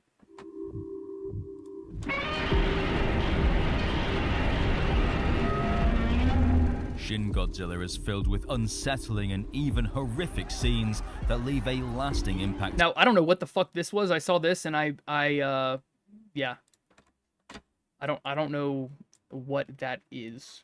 On viewers long after the film has ended, whether that's pools of blood raining from Godzilla's spine, his blood vomit, or whether it's the haunting images of a city on fire, or if it's Shin Goji's googly eyes themselves. Shin Godzilla was the closest the series had come to a full horror since the original. But did you know the directors Hideaki Anno and Shinji Higuchi originally had something more sinister planned? That paints a more disturbing image of what Godzilla was really capable of. If it's more disturbing, then why not show it? It's Godzilla. He's supposed to fuck shit up. His MO is shitting on everyone. Like, you can't really make it more fucked up. He just blew up a city with probably tens of thousands of casualties. You know, like, apart from showing Eyeblech, it's like, or Eyeblech or whatever. I mean, that's pretty dark. From Shin Godzilla that was so disgusting, it had to be cut.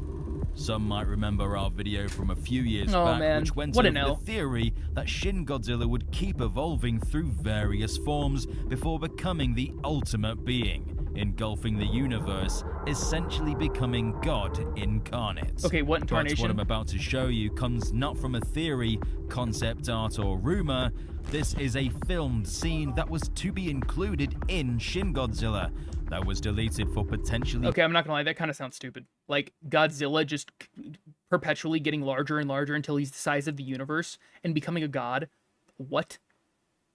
What? Like, okay, there's gonna have to be some deep lore to explain how that would actually work. Being too gory. It further dives into the concept of evolution and what this creature was willing to do to survive, whether that's intentionally or if it was a physical survival mechanism shifting and contorting its body. Yeah, this is a pretty creepy video. Its will. We see Godzilla evolve through several forms throughout the film, initially an aquatic tadpole, followed by a newt-like monster as it began to walk on land, and then the big boy that stomps through the streets of Tokyo, adapting all sorts of defense mechanisms, like its deadly atomic breath, which shoots from its mouth, spines, and even tail. And the final evolution came in the form of smaller humanoid Godzillas that began to spring from its tail, reaching for the sky, fighting for survival.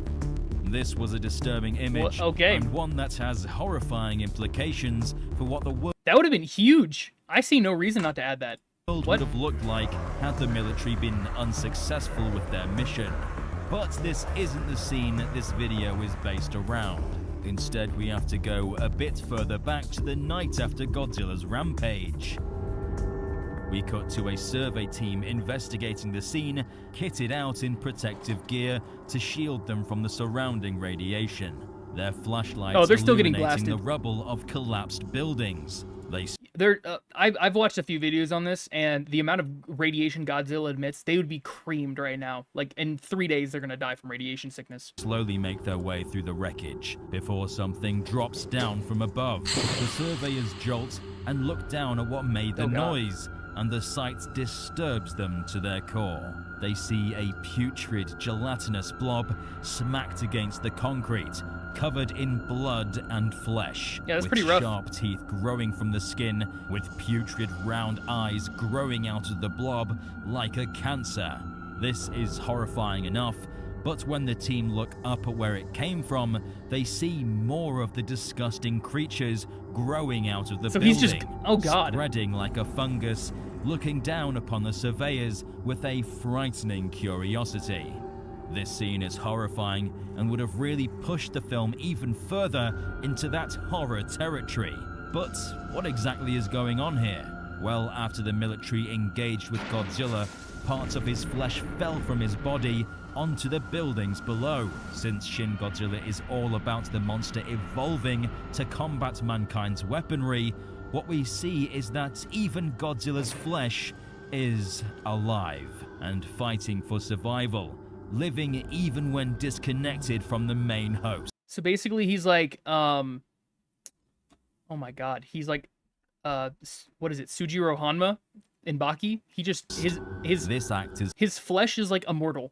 Like, if you cut off his bicep, it would just grow another human being. Called mitosis, the process by which a cell replicates its chromosomes and then segregates them, producing 2 identical nuclei in preparation for cell division.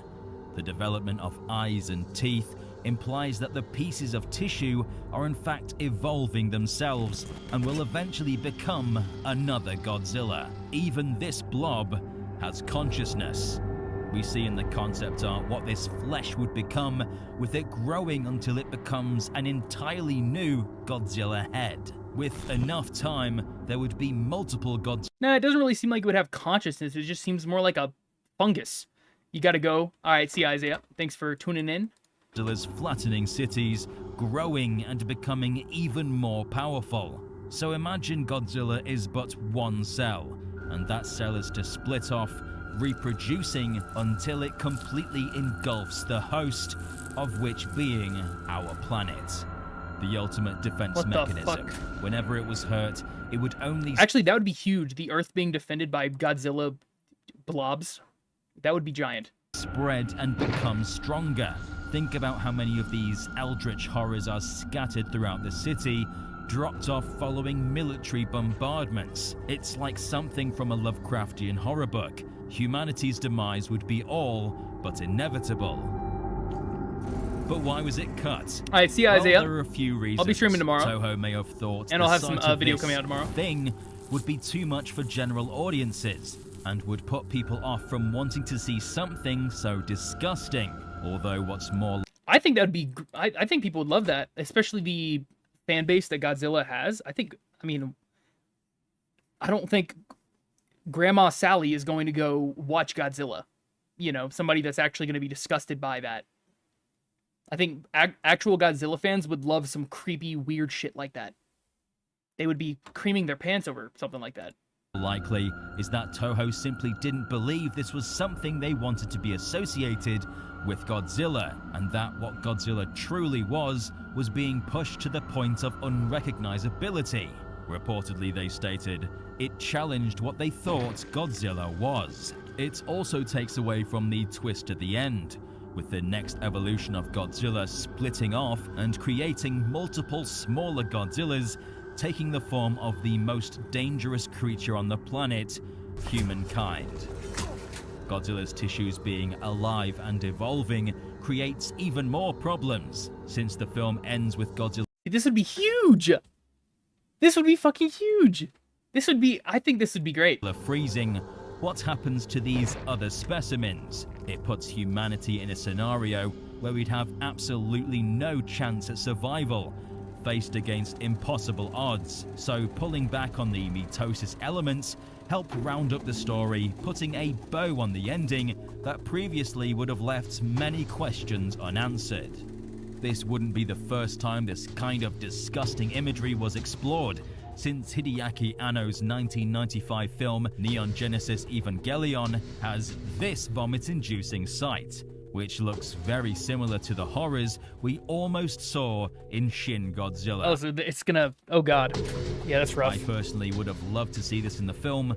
This kind of horror really appeals to me. The kind of disgusting body horror you can find in films like The Thing and The Fly, and the terrifying Excuse me. Ugh. implications have endless potential. Godzilla has been going for 70 years with 38 films. Exactly. So experiments like this are welcomed. But I know this scene has had mixed opinions online, with the general consensus being, what am I looking at? I think that Godzilla shouldn't have a happy ending. Like, it's Godzilla. He's a monster capable of killing the world. Like, it should have an apocalyptic ending. You know? Which I can understand. It's absolutely a shock to the staple of Godzilla, questioning everything we know about the King of the Monsters. But what do you think of this horrifying scene? Let us know in the comment section down below. Give this video a like, or else this Goji blob is coming for you tonight. Subscribe and... Oh God! Oh God, I gotta leave a like. Holy shit. The blob is coming for me. Yeah, huge. Like... Akira, that sounds super familiar. What is Akira? Hold on. Let me look it up. Oh! I watched that shit like 10 years ago. Are you talking about... Is this what you're talking about? This anime? Because if that's the case, I watched that shit so long ago. I should rewatch it, honestly. If I remember correctly, it was a fucking banger. Absolutely huge. Yeah. I need to rewatch it because I don't remember the premise. Like, I don't remember exactly what happened.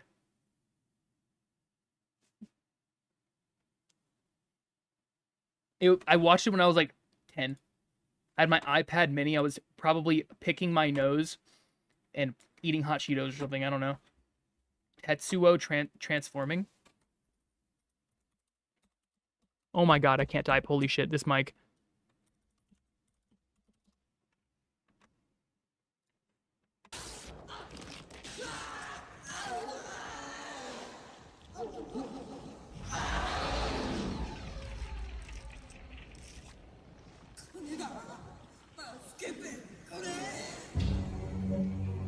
Mother of pearl.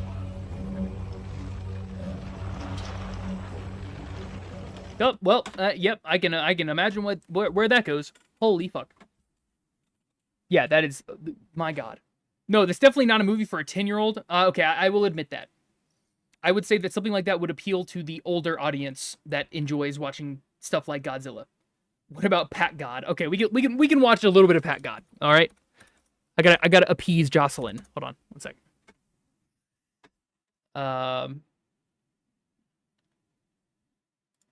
Pat God versus Cosplaying. Thank you to Opera GX for sponsoring this video. Oh, what is going on, guys? I know it's been a while, but I have a God tier video for y'all today, man. So many of you may remember this individual here, Off-Brand Ice Spice, Water Sugar, Shirley Temple with type 2 diabetes, whatever you want to call her. Basically, we had an encounter a couple months ago where we were going back and forth. He's going for the throat. You know, I packed her up, she left, and I thought that was that.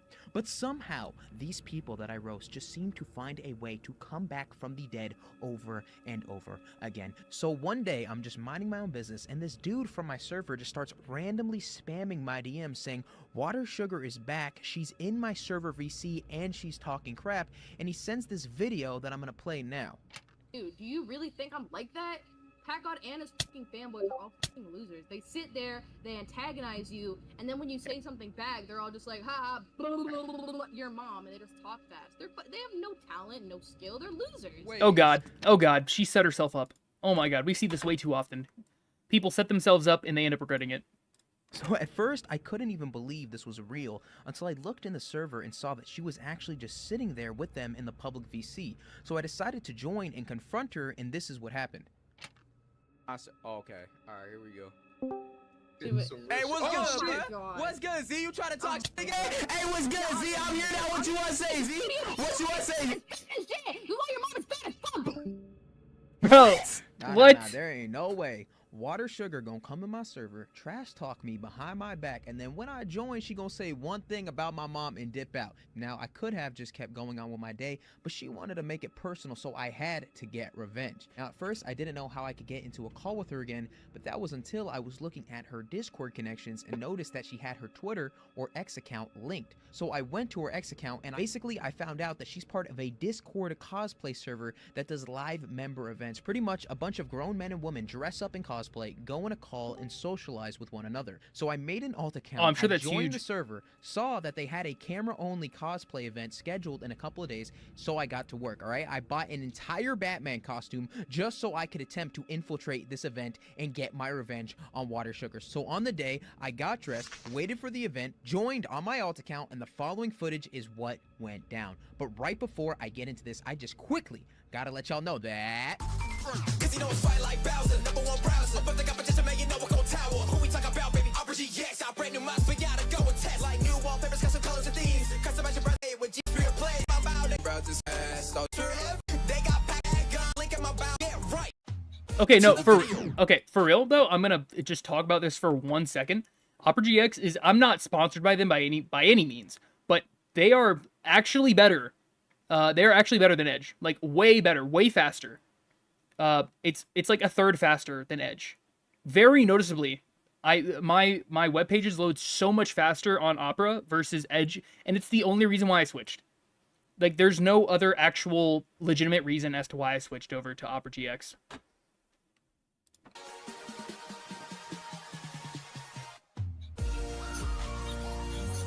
Yes, Cash. Yes. Bro. Oh, new person. New person. Oh my god. What's up? Wait, there we go. Music? Okay, cool. Yep. So I think the antagonist is her. Yeah. All right. Hi, Bruce. Welcome to the server. Welcome to the costume party. Can you put a cam on for us? My name is Bruce Wayne. Nice to meet you. What in the world? Nice to meet you. Oh my god. Can you put a cam on for us? We're kind of like a cam on and only thing right now. Yeah. Give me a second. Our little costume party. Little costume party. Oh my god. Oh yeah. Let's go. Wait, it's loading. Oh my god! It's Batman! Holy fuck! Oh my god, you look so good. He came out of the cave. I love it. Little claps, everyone. Little claps. Little claps. Thank you guys. There you go. There you go. All right, since That's you're huge. new here, Bruce, do you want to like give us your name, give us your pronouns? We'll go around. Are you kidding me? Oh my god, that's Bruce. What are you talking about? That's Batman. What the fuck are you talking about? Give us your name. You want to do that? Okay. Yeah. Okay. Do you want to go first or last? Last. Bro, what is? Okay. All right. Oh, okay. I like My name is Z. She, her, he, him. Cash. What about you? Hi guys, my name's Cash. Nice to meet you. I use. Oh, he they, them absolutely rehearses the pronouns. roast. Absolutely, Kerm, yeah. What about you? My name's Kermit, you know, all of it. I go by she, they pronouns. Amphi, what's your pronouns? I'm Amphi, and my pronouns are he, him. All right. All right. Bluff, what about you? Yo, I'm Bluff, and I go by It. It? Yeah, It. All right. It. Okay. All right. Mr. Bruce, sir, what about you? What are your pronouns? It's Bruce. Sorry, Bruce. What are your pronouns? My bad. Oh god, that sounds like a Starbucks drink.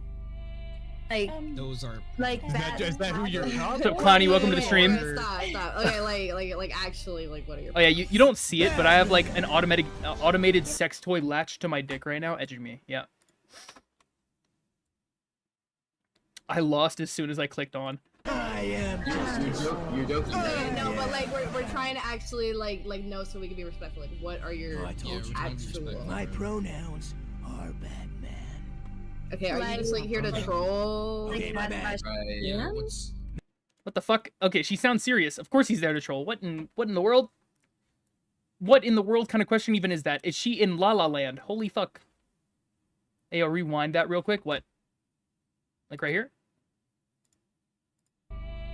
like those are like Is that who you're not playing? Okay, wait. or... Okay, stop. Okay, like actually, like, what are your pronouns? Batman. I am just You're joking. No, but like we're trying to actually like know so we can be respectful. Like, what are your I told you. actual? My pronouns are Batman. Okay, are you just like here to troll? Okay, my bad. Man/bat. That's better. That's not really a pronoun unless you go by like Z's, there's, M's. What I just said about the toy. Wait, what? Oh. No, yeah, I have a, he's good at pretending to be cringe. Yeah.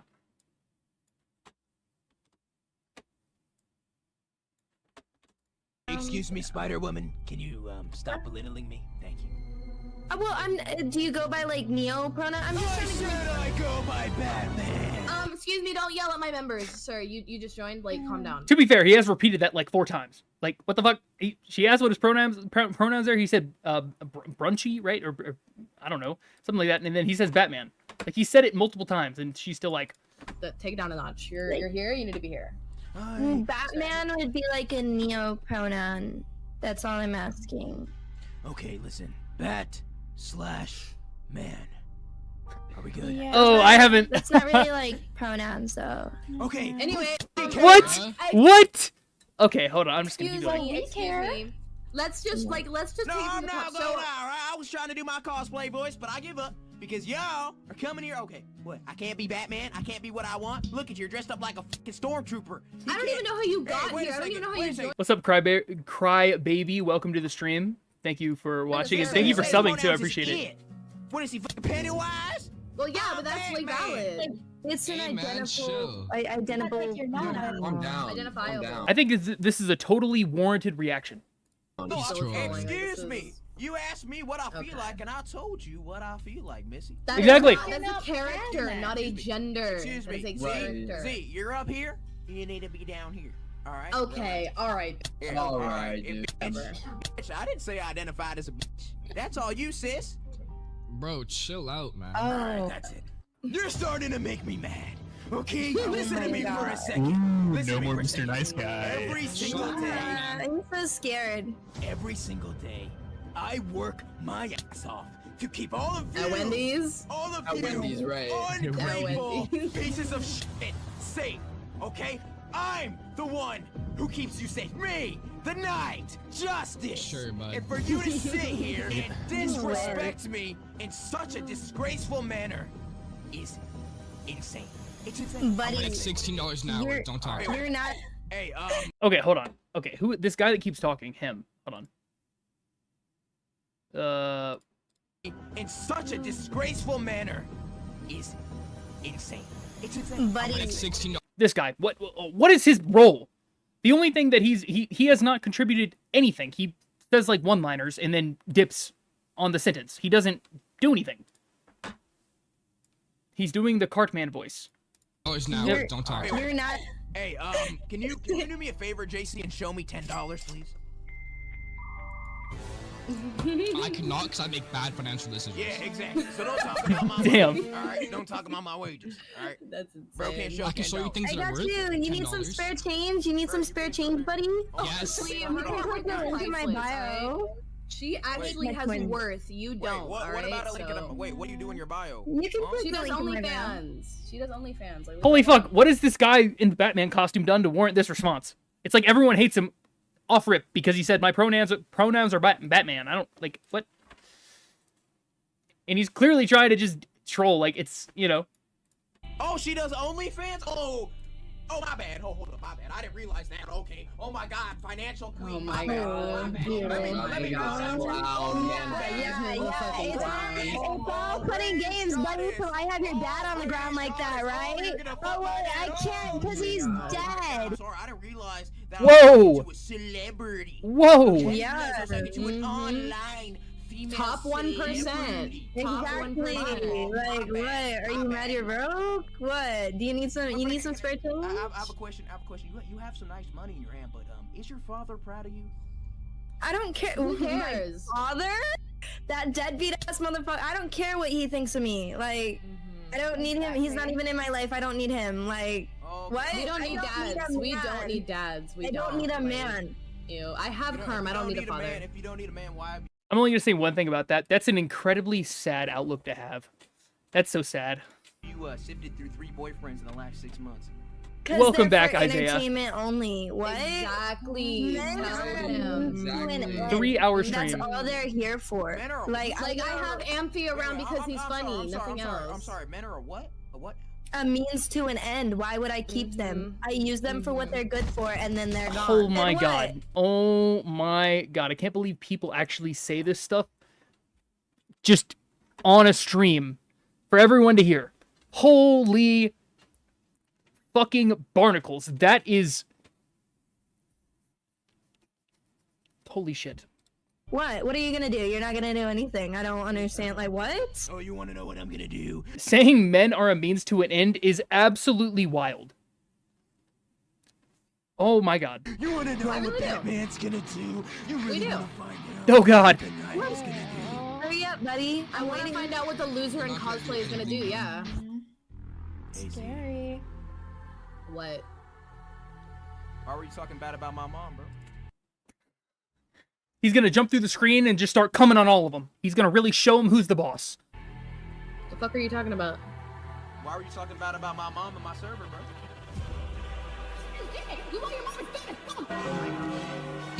Oh, what's good now? Oh my god. Oh my god, it's fucking you. Are you fucking serious? Oh my god, are you serious? what's good? How did you even find this place? You're on an alt account like you're doing this? No. What you want to say now, Z? Because I'm here talking to you. Kerm, I'm not talking to you, right? You're a whole other side dish for another day. I don't care. Oh shit. Side dish? A side dish? Yeah, a side dish. A side dish. That's what you Oh want. my god. I'm Don't even start. I'm so what's good, Z? So what's good? I'm literally so I'm not even I can't I'm done I'm not I don't sit here like thinking about like I don't sit here like thinking about like all these little like stupid like your mama is fat like jokes all day like to just shit on people online like I like I'm sorry like I don't do that and you know and I don't have the energy for you like I'm sorry like I don't have time for you I don't have the energy for you and I'm not gonna do that because I don't care alright I don't care. He's about to go. He's about to go. Oh, you're gonna get me guys. Oh, you wanna get me banned? Oh, you wanna get me banned? Oh, you wanna get me banned? Who is You wanna get me banned? See? Okay, that's fine. You wanna get me banned? Oh!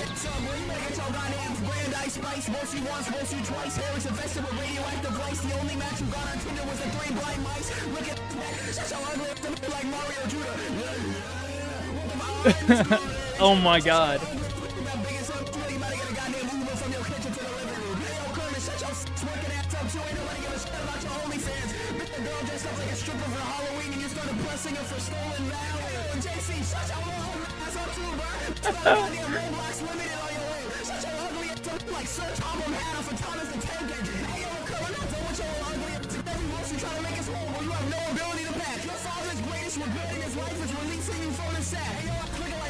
Holy shit.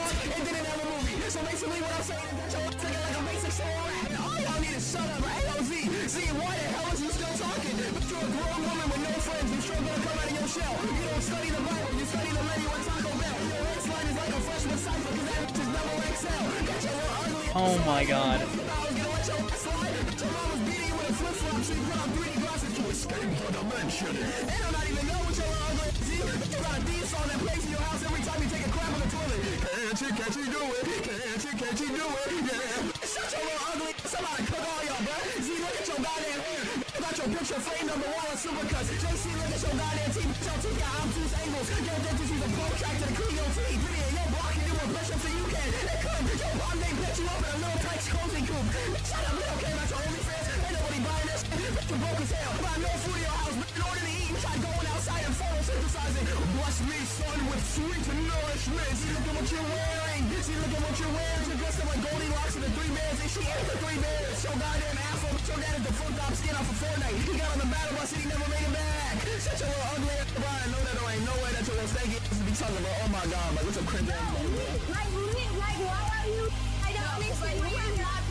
Whoa. Wow. I'm gonna find. That's gonna be a hard situation to come back from. Wow. Yeah, he. Oh my God.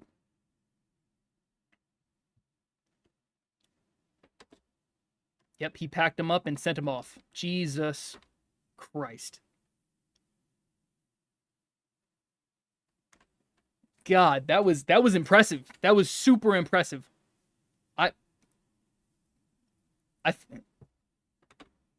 Yeah, I'm sure that I don't know how loud that was, but I imagine it got into the very loud territory.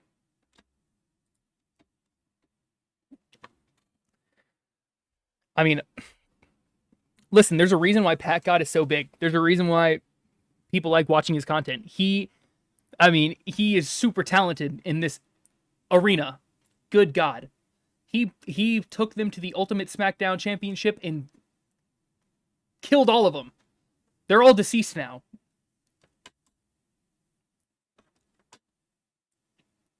That's Isaiah, I was going to say that. But then I felt like it was going to be a stupid joke. I was going to say he packed them up and sent them off in the FedEx truck. I was thinking that, but I'm probably going to take this and put it and make it into a video. So I didn't... Holy moly.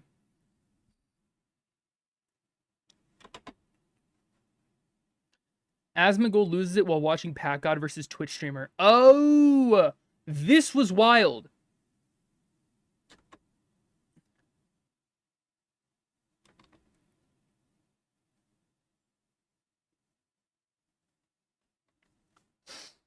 Yeah.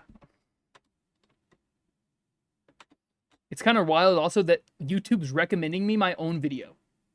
What?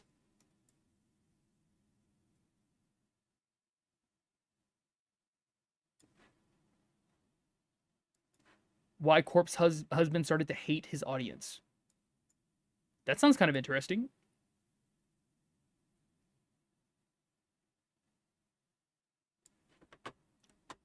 All right, I'll look up. You know what? Hold on, let me click on this first. Over the past few years, Corpse Husband has skyrocketed in popularity. You really can't go anywhere without hearing his name or his iconic voice. But over the past year now, his presence is... Yeah, Corpse Husband was like he was a pandemic and then just out of nowhere disappeared. That's how I felt. For a while there, he was huge in the streaming and video space, and then all of a sudden, I don't understand why he did it, but he was just gone. Started to fade away. His social media accounts are practically abandoned. He completely stopped streaming on Twitch. Yeah, like he is a ghost. Only one of his YouTube channels gets infrequent music updates. So that begs the question, where did Corpse Husband go? Will he come back? We're gonna go through each reason why Corpse Husband left his community behind. There's more than one reason. I don't know if this is the reasoning, but I know there was a picture that came out where people were claiming that it was Corpse Husband. Let me see if I can look it up. Corpse Husband.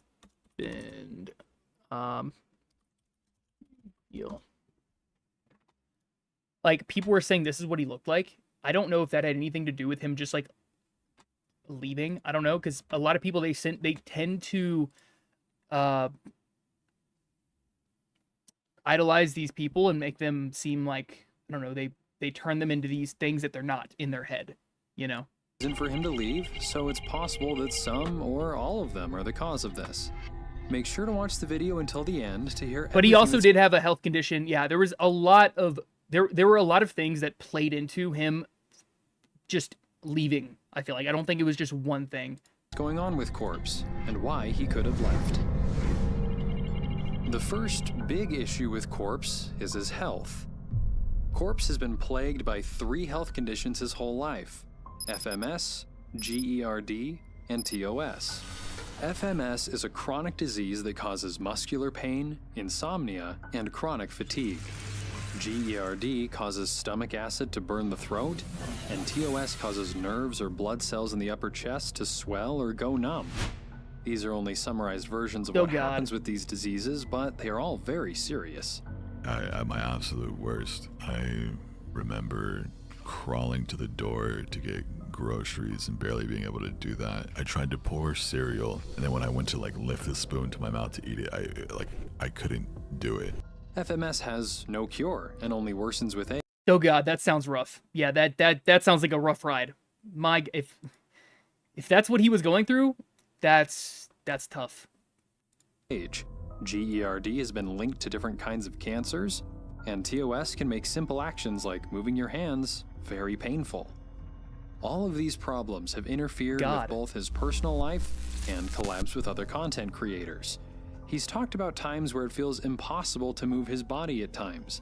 According to Corpse's interview with Anthony Padilla, sometimes the pain is so strong that even simple things like lifting a spoon are impossible. Adding on to this, he's sensitive to bright lights, and his right eye becomes bloodshot after too much exposure. He's forced to cover his eye most of the time to deal with the problem, which irritates his eye and only makes the situation more uncomfortable. It would be completely reasonable for Corpse to leave the internet that's super unfortunate. entirely with all these health complications, as everyday actions can at times feel impossible. But unfortunately, his physical health isn't the only thing affecting his day-to-day life. Corpse has also been struggling with some strong mental health issues as well, with imposter syndrome and anxiety at the front of it all. He's mentioned how a lot of his success doesn't even feel real to him, where every day it feels like he's just drifting through everything that's been happening. Oh, I can totally understand that. I can see where even if you're a successful person, if you're miserable, if you're plagued by something in your life that's ongoing and consistent, then I could just see you being in the shitter every single day. That would be, yeah, I could totally see that. Additionally, his anxiety has made it extremely difficult for him to go about his daily life. Since the beginning of his YouTube career, his faceless persona and unique voice made him stand out among other horror story channels. The amount of people paying attention to him only grew with the collabs he found himself a part of. You have to change your voice when you're out in public? I avoid talking at all costs anywhere in public. Thanks to his worldwide fame and instantly recognizable voice, he realized that anyone... That's kind of sad. He tries not to talk at all in public. That's kind of sad. So he's just silent. He walks up to... He goes to McDonald's drive-thru and is just silent when they're like, "What do you want to order?" Doesn't say a single word. Telepathically giving them his order. One could identify him by his voice alone. I never talk to anyone over the phone that I don't know. Because someone would be able to pinpoint who you are. When my Postmates he does have a can't very find memorable voice. my house, and they call me like, "Where do you live?" I can't even pick up and be like, "Oh, I live here," because next thing I know, I answer and he goes, "Corpse." On the phone, anyone can find out where he lived if he's asked for his address. In public, anyone could take a picture of him if they hear him speak. There's nowhere he can hide from his own voice. Yeah, okay. For a second, I thought that he was saying he didn't talk in public because he was he had social anxiety, I guess. But okay, it's just based off of the fact that he is so memorable by his voice. That basically anybody would recognize him. So yeah, that makes sense if they know who he is. Yeah, that's huge. That's a huge. I never even thought about it in that. So he does what he can to keep contact to a minimum. In public, and even before the COVID-19 pandemic, he wears face masks at all times. When he's at the store, he does everything he can to speak as little as possible. But the problems don't end there, as he doesn't even feel completely safe in his own home either. There have been times where he could not even give his food delivery driver his address by voice at the risk of doxing himself. This kind of anxiety could make anyone go mad, and it would make sense if he just wanted to fade into obscurity. I would just try to use a voice changer, right? All right, see you, Tucker. Appreciate you tuning in. At this point. Another reason for his departure could be the hate he's gotten over the years. As with any popular content creator, hate is bound to come after him at some point. On virtually every tweet he has made, you will find some sort of hate in either the replies or quote retweets. These range from... Yeah, people are so hateful, especially for these people that they don't have a face attached to the voice.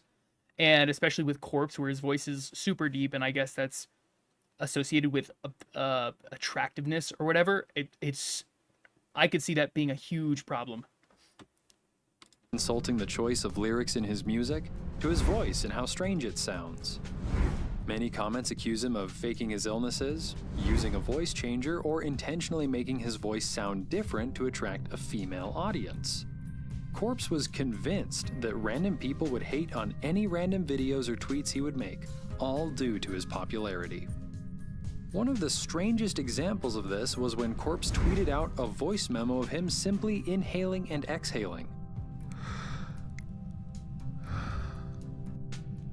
All he did was breathe, and yet it went viral.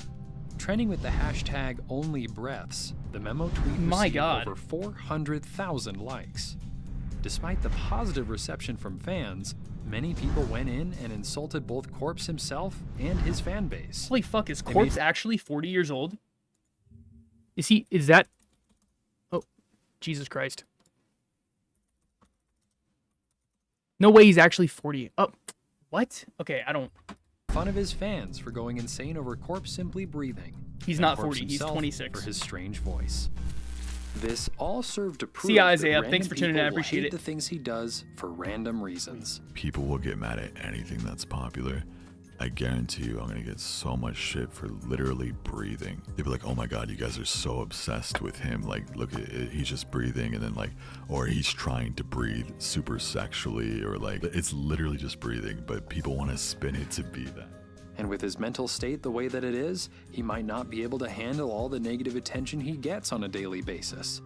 It might have been enough to push him away from social media for good, as he I could might see not that have been happening, able to handle it all. especially if you're Alongside very the random bits of hate he got, perceptive to Corpse that, also to that found stuff. himself involved in online drama. The first issue came from the use of the derogatory D word in an old horror story video. The D word is a term used against the trans community, leading to many labeling him as transphobic on Twitter. Numerous people messaged Corpse to apologize for the remark made years ago, to which he responded and apologized. About a year ago, I was sent in a story from someone who's trans. I was glad to cover this story despite some backlash I might get from like boomers and shit, because I wanted to show the struggles of what trans people go through, and I support trans people. TLDR, the story is about an old Christian woman who is trying to hurt them and do horrible things to them. During the story, the person who is trans is called the D word. In the video, I read the word out loud, and I realize now I shouldn't have done that. I didn't realize the severity of the word, or else I obviously wouldn't have said it. There are over 2,000 comments on the video, and none of them mention it. I had no idea this hurt anybody at all, and that's the last thing I want to do. I've taken the video down. The D word. What is he talking about? The D word.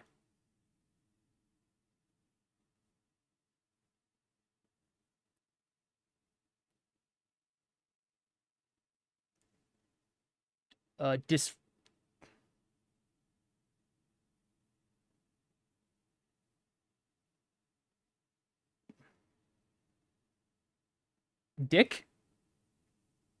Oh, okay, never mind. Now I understand my mistake, and I'm sorry. Thank you to the people trying to teach me about this. Some people were just blindly hating me, but most of the people I've seen have been very reasonable, and I really appreciate that. I'm probably going to get off everything for a little bit. Thank you. His community reacted positively to the apology, but this would not be the last instance of this.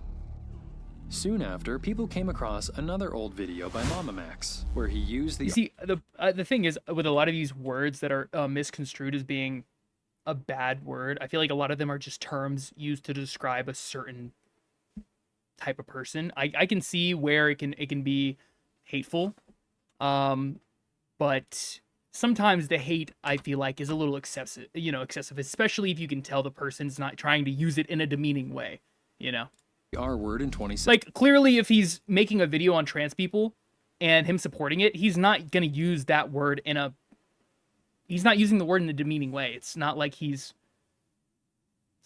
don't want to get canceled either, but he's not like 17. Yeah. Fans messaged him en masse to apologize for another word he said years ago when he was 19. In his apology, he states that the script he read from was never written by him, but he still chose to say the word and holds accountability for that. Once again, fans accepted his apology and thanked him for his willingness to accept accountability. But this need to walk on eggshells for his audience may have been yet another thing that put him on edge. While his fans aren't doing anything necessarily wrong by holding him accountable, it still has an effect on someone with as much anxiety as Corpse. The fans just want to make sure Corpse doesn't stand by what he did, but it's possible Corpse himself now thinks he needs to watch every single thing he says. Either that or... Yeah, that would be a huge weight on somebody's shoulders. If you feel like you have to watch every single little word you say, that's... Because sometimes words can slip out, right? I mean, we can be in certain situations and say a word, not mean it in a bad way, but people can take it that way, you know? And it's not that it was purposeful or anything like that, but then when it gets brought up, then you're going to be hyper focused on, you know, what you're saying, because and then it's like a burden, and you know, run the risk of being turned on by the fans who should be on his side. While there's no excuse for using offensive language today, things were much different in the past. The amount of pressure to stay clean at all costs, or else face the wrath of online groups, may be enough to push someone to stop chasing content creation entirely. Yeah, but I can't imagine that large of a portion of people were hating on him for that. Like, maybe it was a huge wave that I don't know about, but... Corpse has said multiple times that he's afraid to show his face to his audience. What's up, the idea Isaiah? of not being able to live up to people's expectations terrifies Corpse, and he would do anything to avoid that situation. He often asks his fans not to pry into his personal life, for fear of being recognized and just generally wanting to keep to himself. Which is fair. And yet, many people do not respect this wish of his. There have been numerous fake Corpse husband real face leaks over the years. And I've seen some people, spreading fake DMs that have been photoshopped to show like, oh, Corpse revealed his face and look what he looks like. And I know, because I've seen you, granted you had a mask on, but I've seen you don't look anything like these people. But these poor people are getting completely shit on for looking that way. With the most well-known one being made back in 2021. It is true. People are literally being caught in the crossfire for no reason. Like, they just exist, and because Corpse husband exists and people are trying to figure out what he looks like, it's... Yeah, and this is going to be that video that I showed you guys earlier. A tweet with the simple caption, "Babe, wake up, Corpse husband face reveal just dropped." And a picture of his supposed face got a lot of attention. Many fans lashed back against the tweet, saying that it was an invasion of Corpse's privacy. Some even add that this could be fake anyways, and that using some random man's face could end with a complete stranger being harassed for no reason. Many people associate that face with Corpse husband, whether it's his or not. But soon after that tweet, a video would be released that ended up blowing everything even further out of proportion. An obsessive fan would make a video revealing Corpse's real name, apartment address, and even the location where he used to practice parkour. All of this effort to reveal the identity of a man dealing with crippling anxiety and severe health complications, whose only real established boundary that's was borderline not to evil. pry into his personal life. He has spoken about his concerns over face leaks before, fake or real. Oftentimes the fake leaks would be of normal-looking American men, often ending with them being made fun of. Due to the way his voice sounds and the mysterious aura he's built over the years, there's an expectation for how the only Corpse viewer could right look now. like. Corpse knows he can never live up to the expectations of everyone. I appreciate that, and it Isaiah. eats away at him. He lives in constant fear that he will be made fun of for however he happens to look, as it would run contrary to the persona he built up for himself. He has yet to respond to the 2021 face reveal, and at this point it's doubtful he ever will. Yeah, I'm about to hop off after this video. However, there is one more reason for Corpse to leave social media behind. Thankfully, it's a much more positive reason than the ones previously mentioned, and it's still a possibility. Over the years, Corpse has managed to produce multiple songs, as well as voice acted in the anime Tribe 9. All his songs on YouTube that's even huge. I didn't managed know to that. reach millions of views. He could very well have decided to move on from social media. Oh yeah, no, I'm and streaming about to entirely hop off after focus this. on both his music and voice acting careers. He even released a new song relatively recently, uploading it only about a month ago. The short Are you song serious? already managed to get 1 million views. 507 In a short subs. That is, announcement, he oh my also god. stated that more would be coming soon. Yeah, that That's awesome. song For drops real. for everyone in like 30 minutes. It was storming some weeks ago, and I made a few songs, and it felt like a picture of a certain moment in time for me, but in audio form. And I was like, oh, this would be fun to drop, but I don't really care how it does or anything, so I'm just gonna drop it and not think about it. That's what that is. And I have the best, happier stuff I've ever made. Coming soonish, but I don't want to say any dates because we know how that goes. Thank you for everything. While he may not be making any videos or streaming on Twitch, we at least know that he's still making music. There may still be a day where he returns to streaming again. Only a few days ago, he was spotted playing Sons of the Forest with many popular streamers like Sekuno and Iron Mouse. While this doesn't confirm or deny his eventual return, he can at least be seen having fun with his friends. If anything, at least fans can know 18 that he's likes still in on the company what? of his On friends. this stream? It's important to mention that while Corpse is afraid of the world's expectations That's for huge. him, he still does appreciate the things his YouTube channel has given him. He's met many of the content creators he's called his friends in person as well, despite his serious anxiety and health problems. He's done interviews with Anthony Padilla, streamed to hundreds of thousands of people, and managed to find success in the music industry. Despite the stress he has faced online, the anxiety that's come with his fame, and the abandonment of his social media, he still loves the fans that he has today. There is a lot to unpack regarding Corpse Husband's departure from social media and regular content as a whole. Whether he returns or not is 18 only likes up is to him crazy. now. And whatever he decides, we can only hope that he remains strong enough to hold on, despite the negativity he may be subjected to. Yeah. What do you think the reason for him leaving his channel behind could have been? Was it all the stress and harassment he received from all sides? His worsening health conditions? Or could he have decided to choose music and voice acting over YouTube? Let us know in the comments below. And be sure to like and subscribe to stay. Yeah, I just think it was a culmination of a bunch of shit that he was going through, where he just had to take a break, you know, and this persona that he had to uphold. I could see that becoming, you know, and the hate and, you know, if he really does have bad anxiety, then I can see that be a big issue, you know. But he just seems like a genuine guy, you know. He seems like a good guy, like that does not deserve this type of hate, man. Corpse, yeah, he just seems like a legitimate dude. We're the only ones. No big deal. Like I said earlier, I will stream to nobody. I don't care. But yeah, guys, like I said, this was gonna be, and another viewer. Oh boy, hold on, wait a minute. Keep the stream going. Oh my god, let me take a look at this.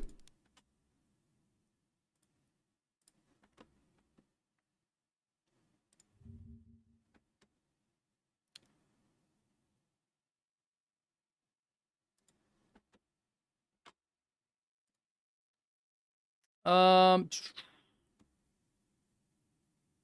104, 17 likes. That is giant. Holy fuck.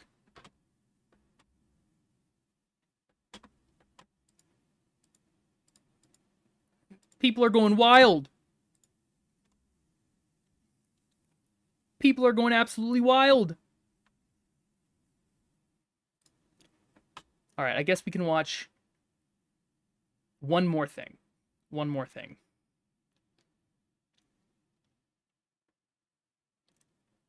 Oh, I remember watching this. This was a wild ride. How Pat God got betrayed by his best friend. Oh, that was wild. I mean, he made a full comeback. A full comeback. But the way that he was betrayed was just... I remember most of what happened. It seemed inevitable, but it was also one of those situations where he's your friend. You don't want to jump to assumptions and just, you know. I love how instead of putting the emotes, it just says hand pink waving. That's kind of wild. Like, some of the emotes work, but then it'll be like ass blowjob cum, and it'll just be spelled out.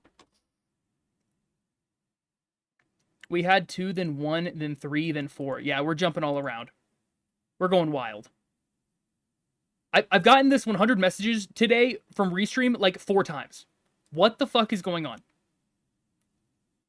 Which, by the way, once again, is huge, because that means we've gotten over 300.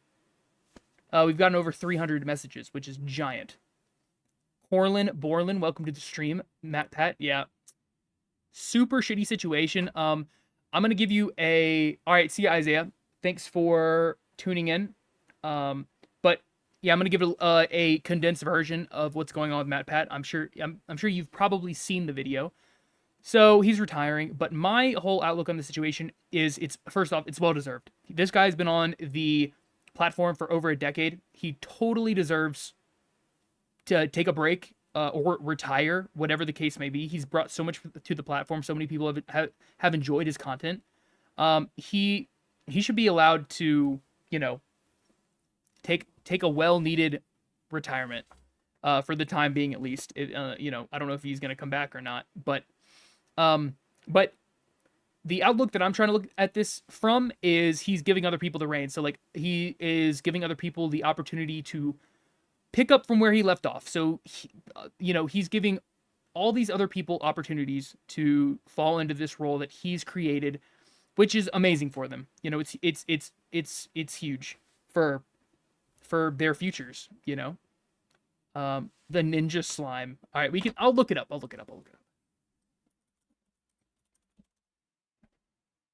But it was extremely sad. But like I said earlier, God created me so that after the age of 10, I would not cry anymore. The last time I cried was probably 10 years ago. So it's impossible for me to cry. For me to cry, I would have to, it's not that I don't feel anything. It's that I don't cry. I don't know why. I don't know. The one time I've cried at all was I did the nut challenge. And I'm not talking about testicles. I'm talking about nuts. I'll show you the picture of it. The nut challenge. This right here. The death nut challenge. Oh my god. The worst pain I've ever subjected myself to in the world. It was horrendous. Nothing came close to this. It was the worst pain I've ever felt in my entire life. And I wasn't even crying, I was tearing. I had tears falling down my face, but it wasn't crying. It was so bad. It was the worst. It was the worst thing ever. And for the next hour and a half, my stomach felt like Thanos had just crushed it. It was terrible. Okay, number one, not horrible. It did have a good kick. You could definitely taste the spice. Number two is where things really started to vamp up. Okay, your ass was really getting greased. It was already starting to be a uncomfortable experience. Three, you wanted to leave the situation. You wanted to leave the home. You wanted to drive away. You never wanted to come back. It was fucked up. You were foaming at the mouth. Your brain was scrambled. You were hallucinating. Starting to hallucinate. Number four, you were full-blown hallucinating. This is equivalent to taking LSD. It's the same thing. Number four was so bad. It was so bad that I couldn't even fathom what 5 would feel like. It was like Satan himself slapped my tongue with his penis. It was horrendous. And it was 400 million Scoville. Like, at this point, it just hurt. It just hurt. It didn't taste spicy. It just hurt. It was so bad.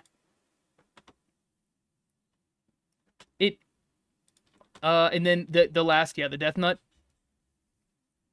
Oh my god.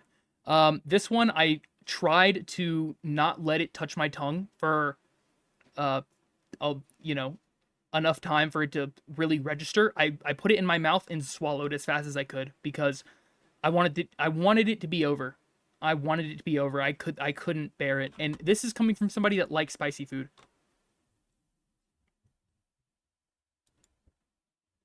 This is coming from somebody that enjoys spicy food.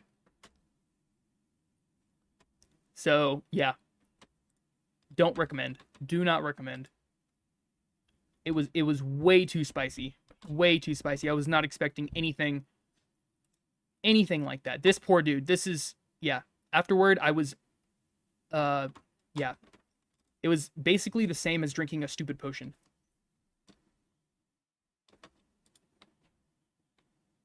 Yeah, it was tough.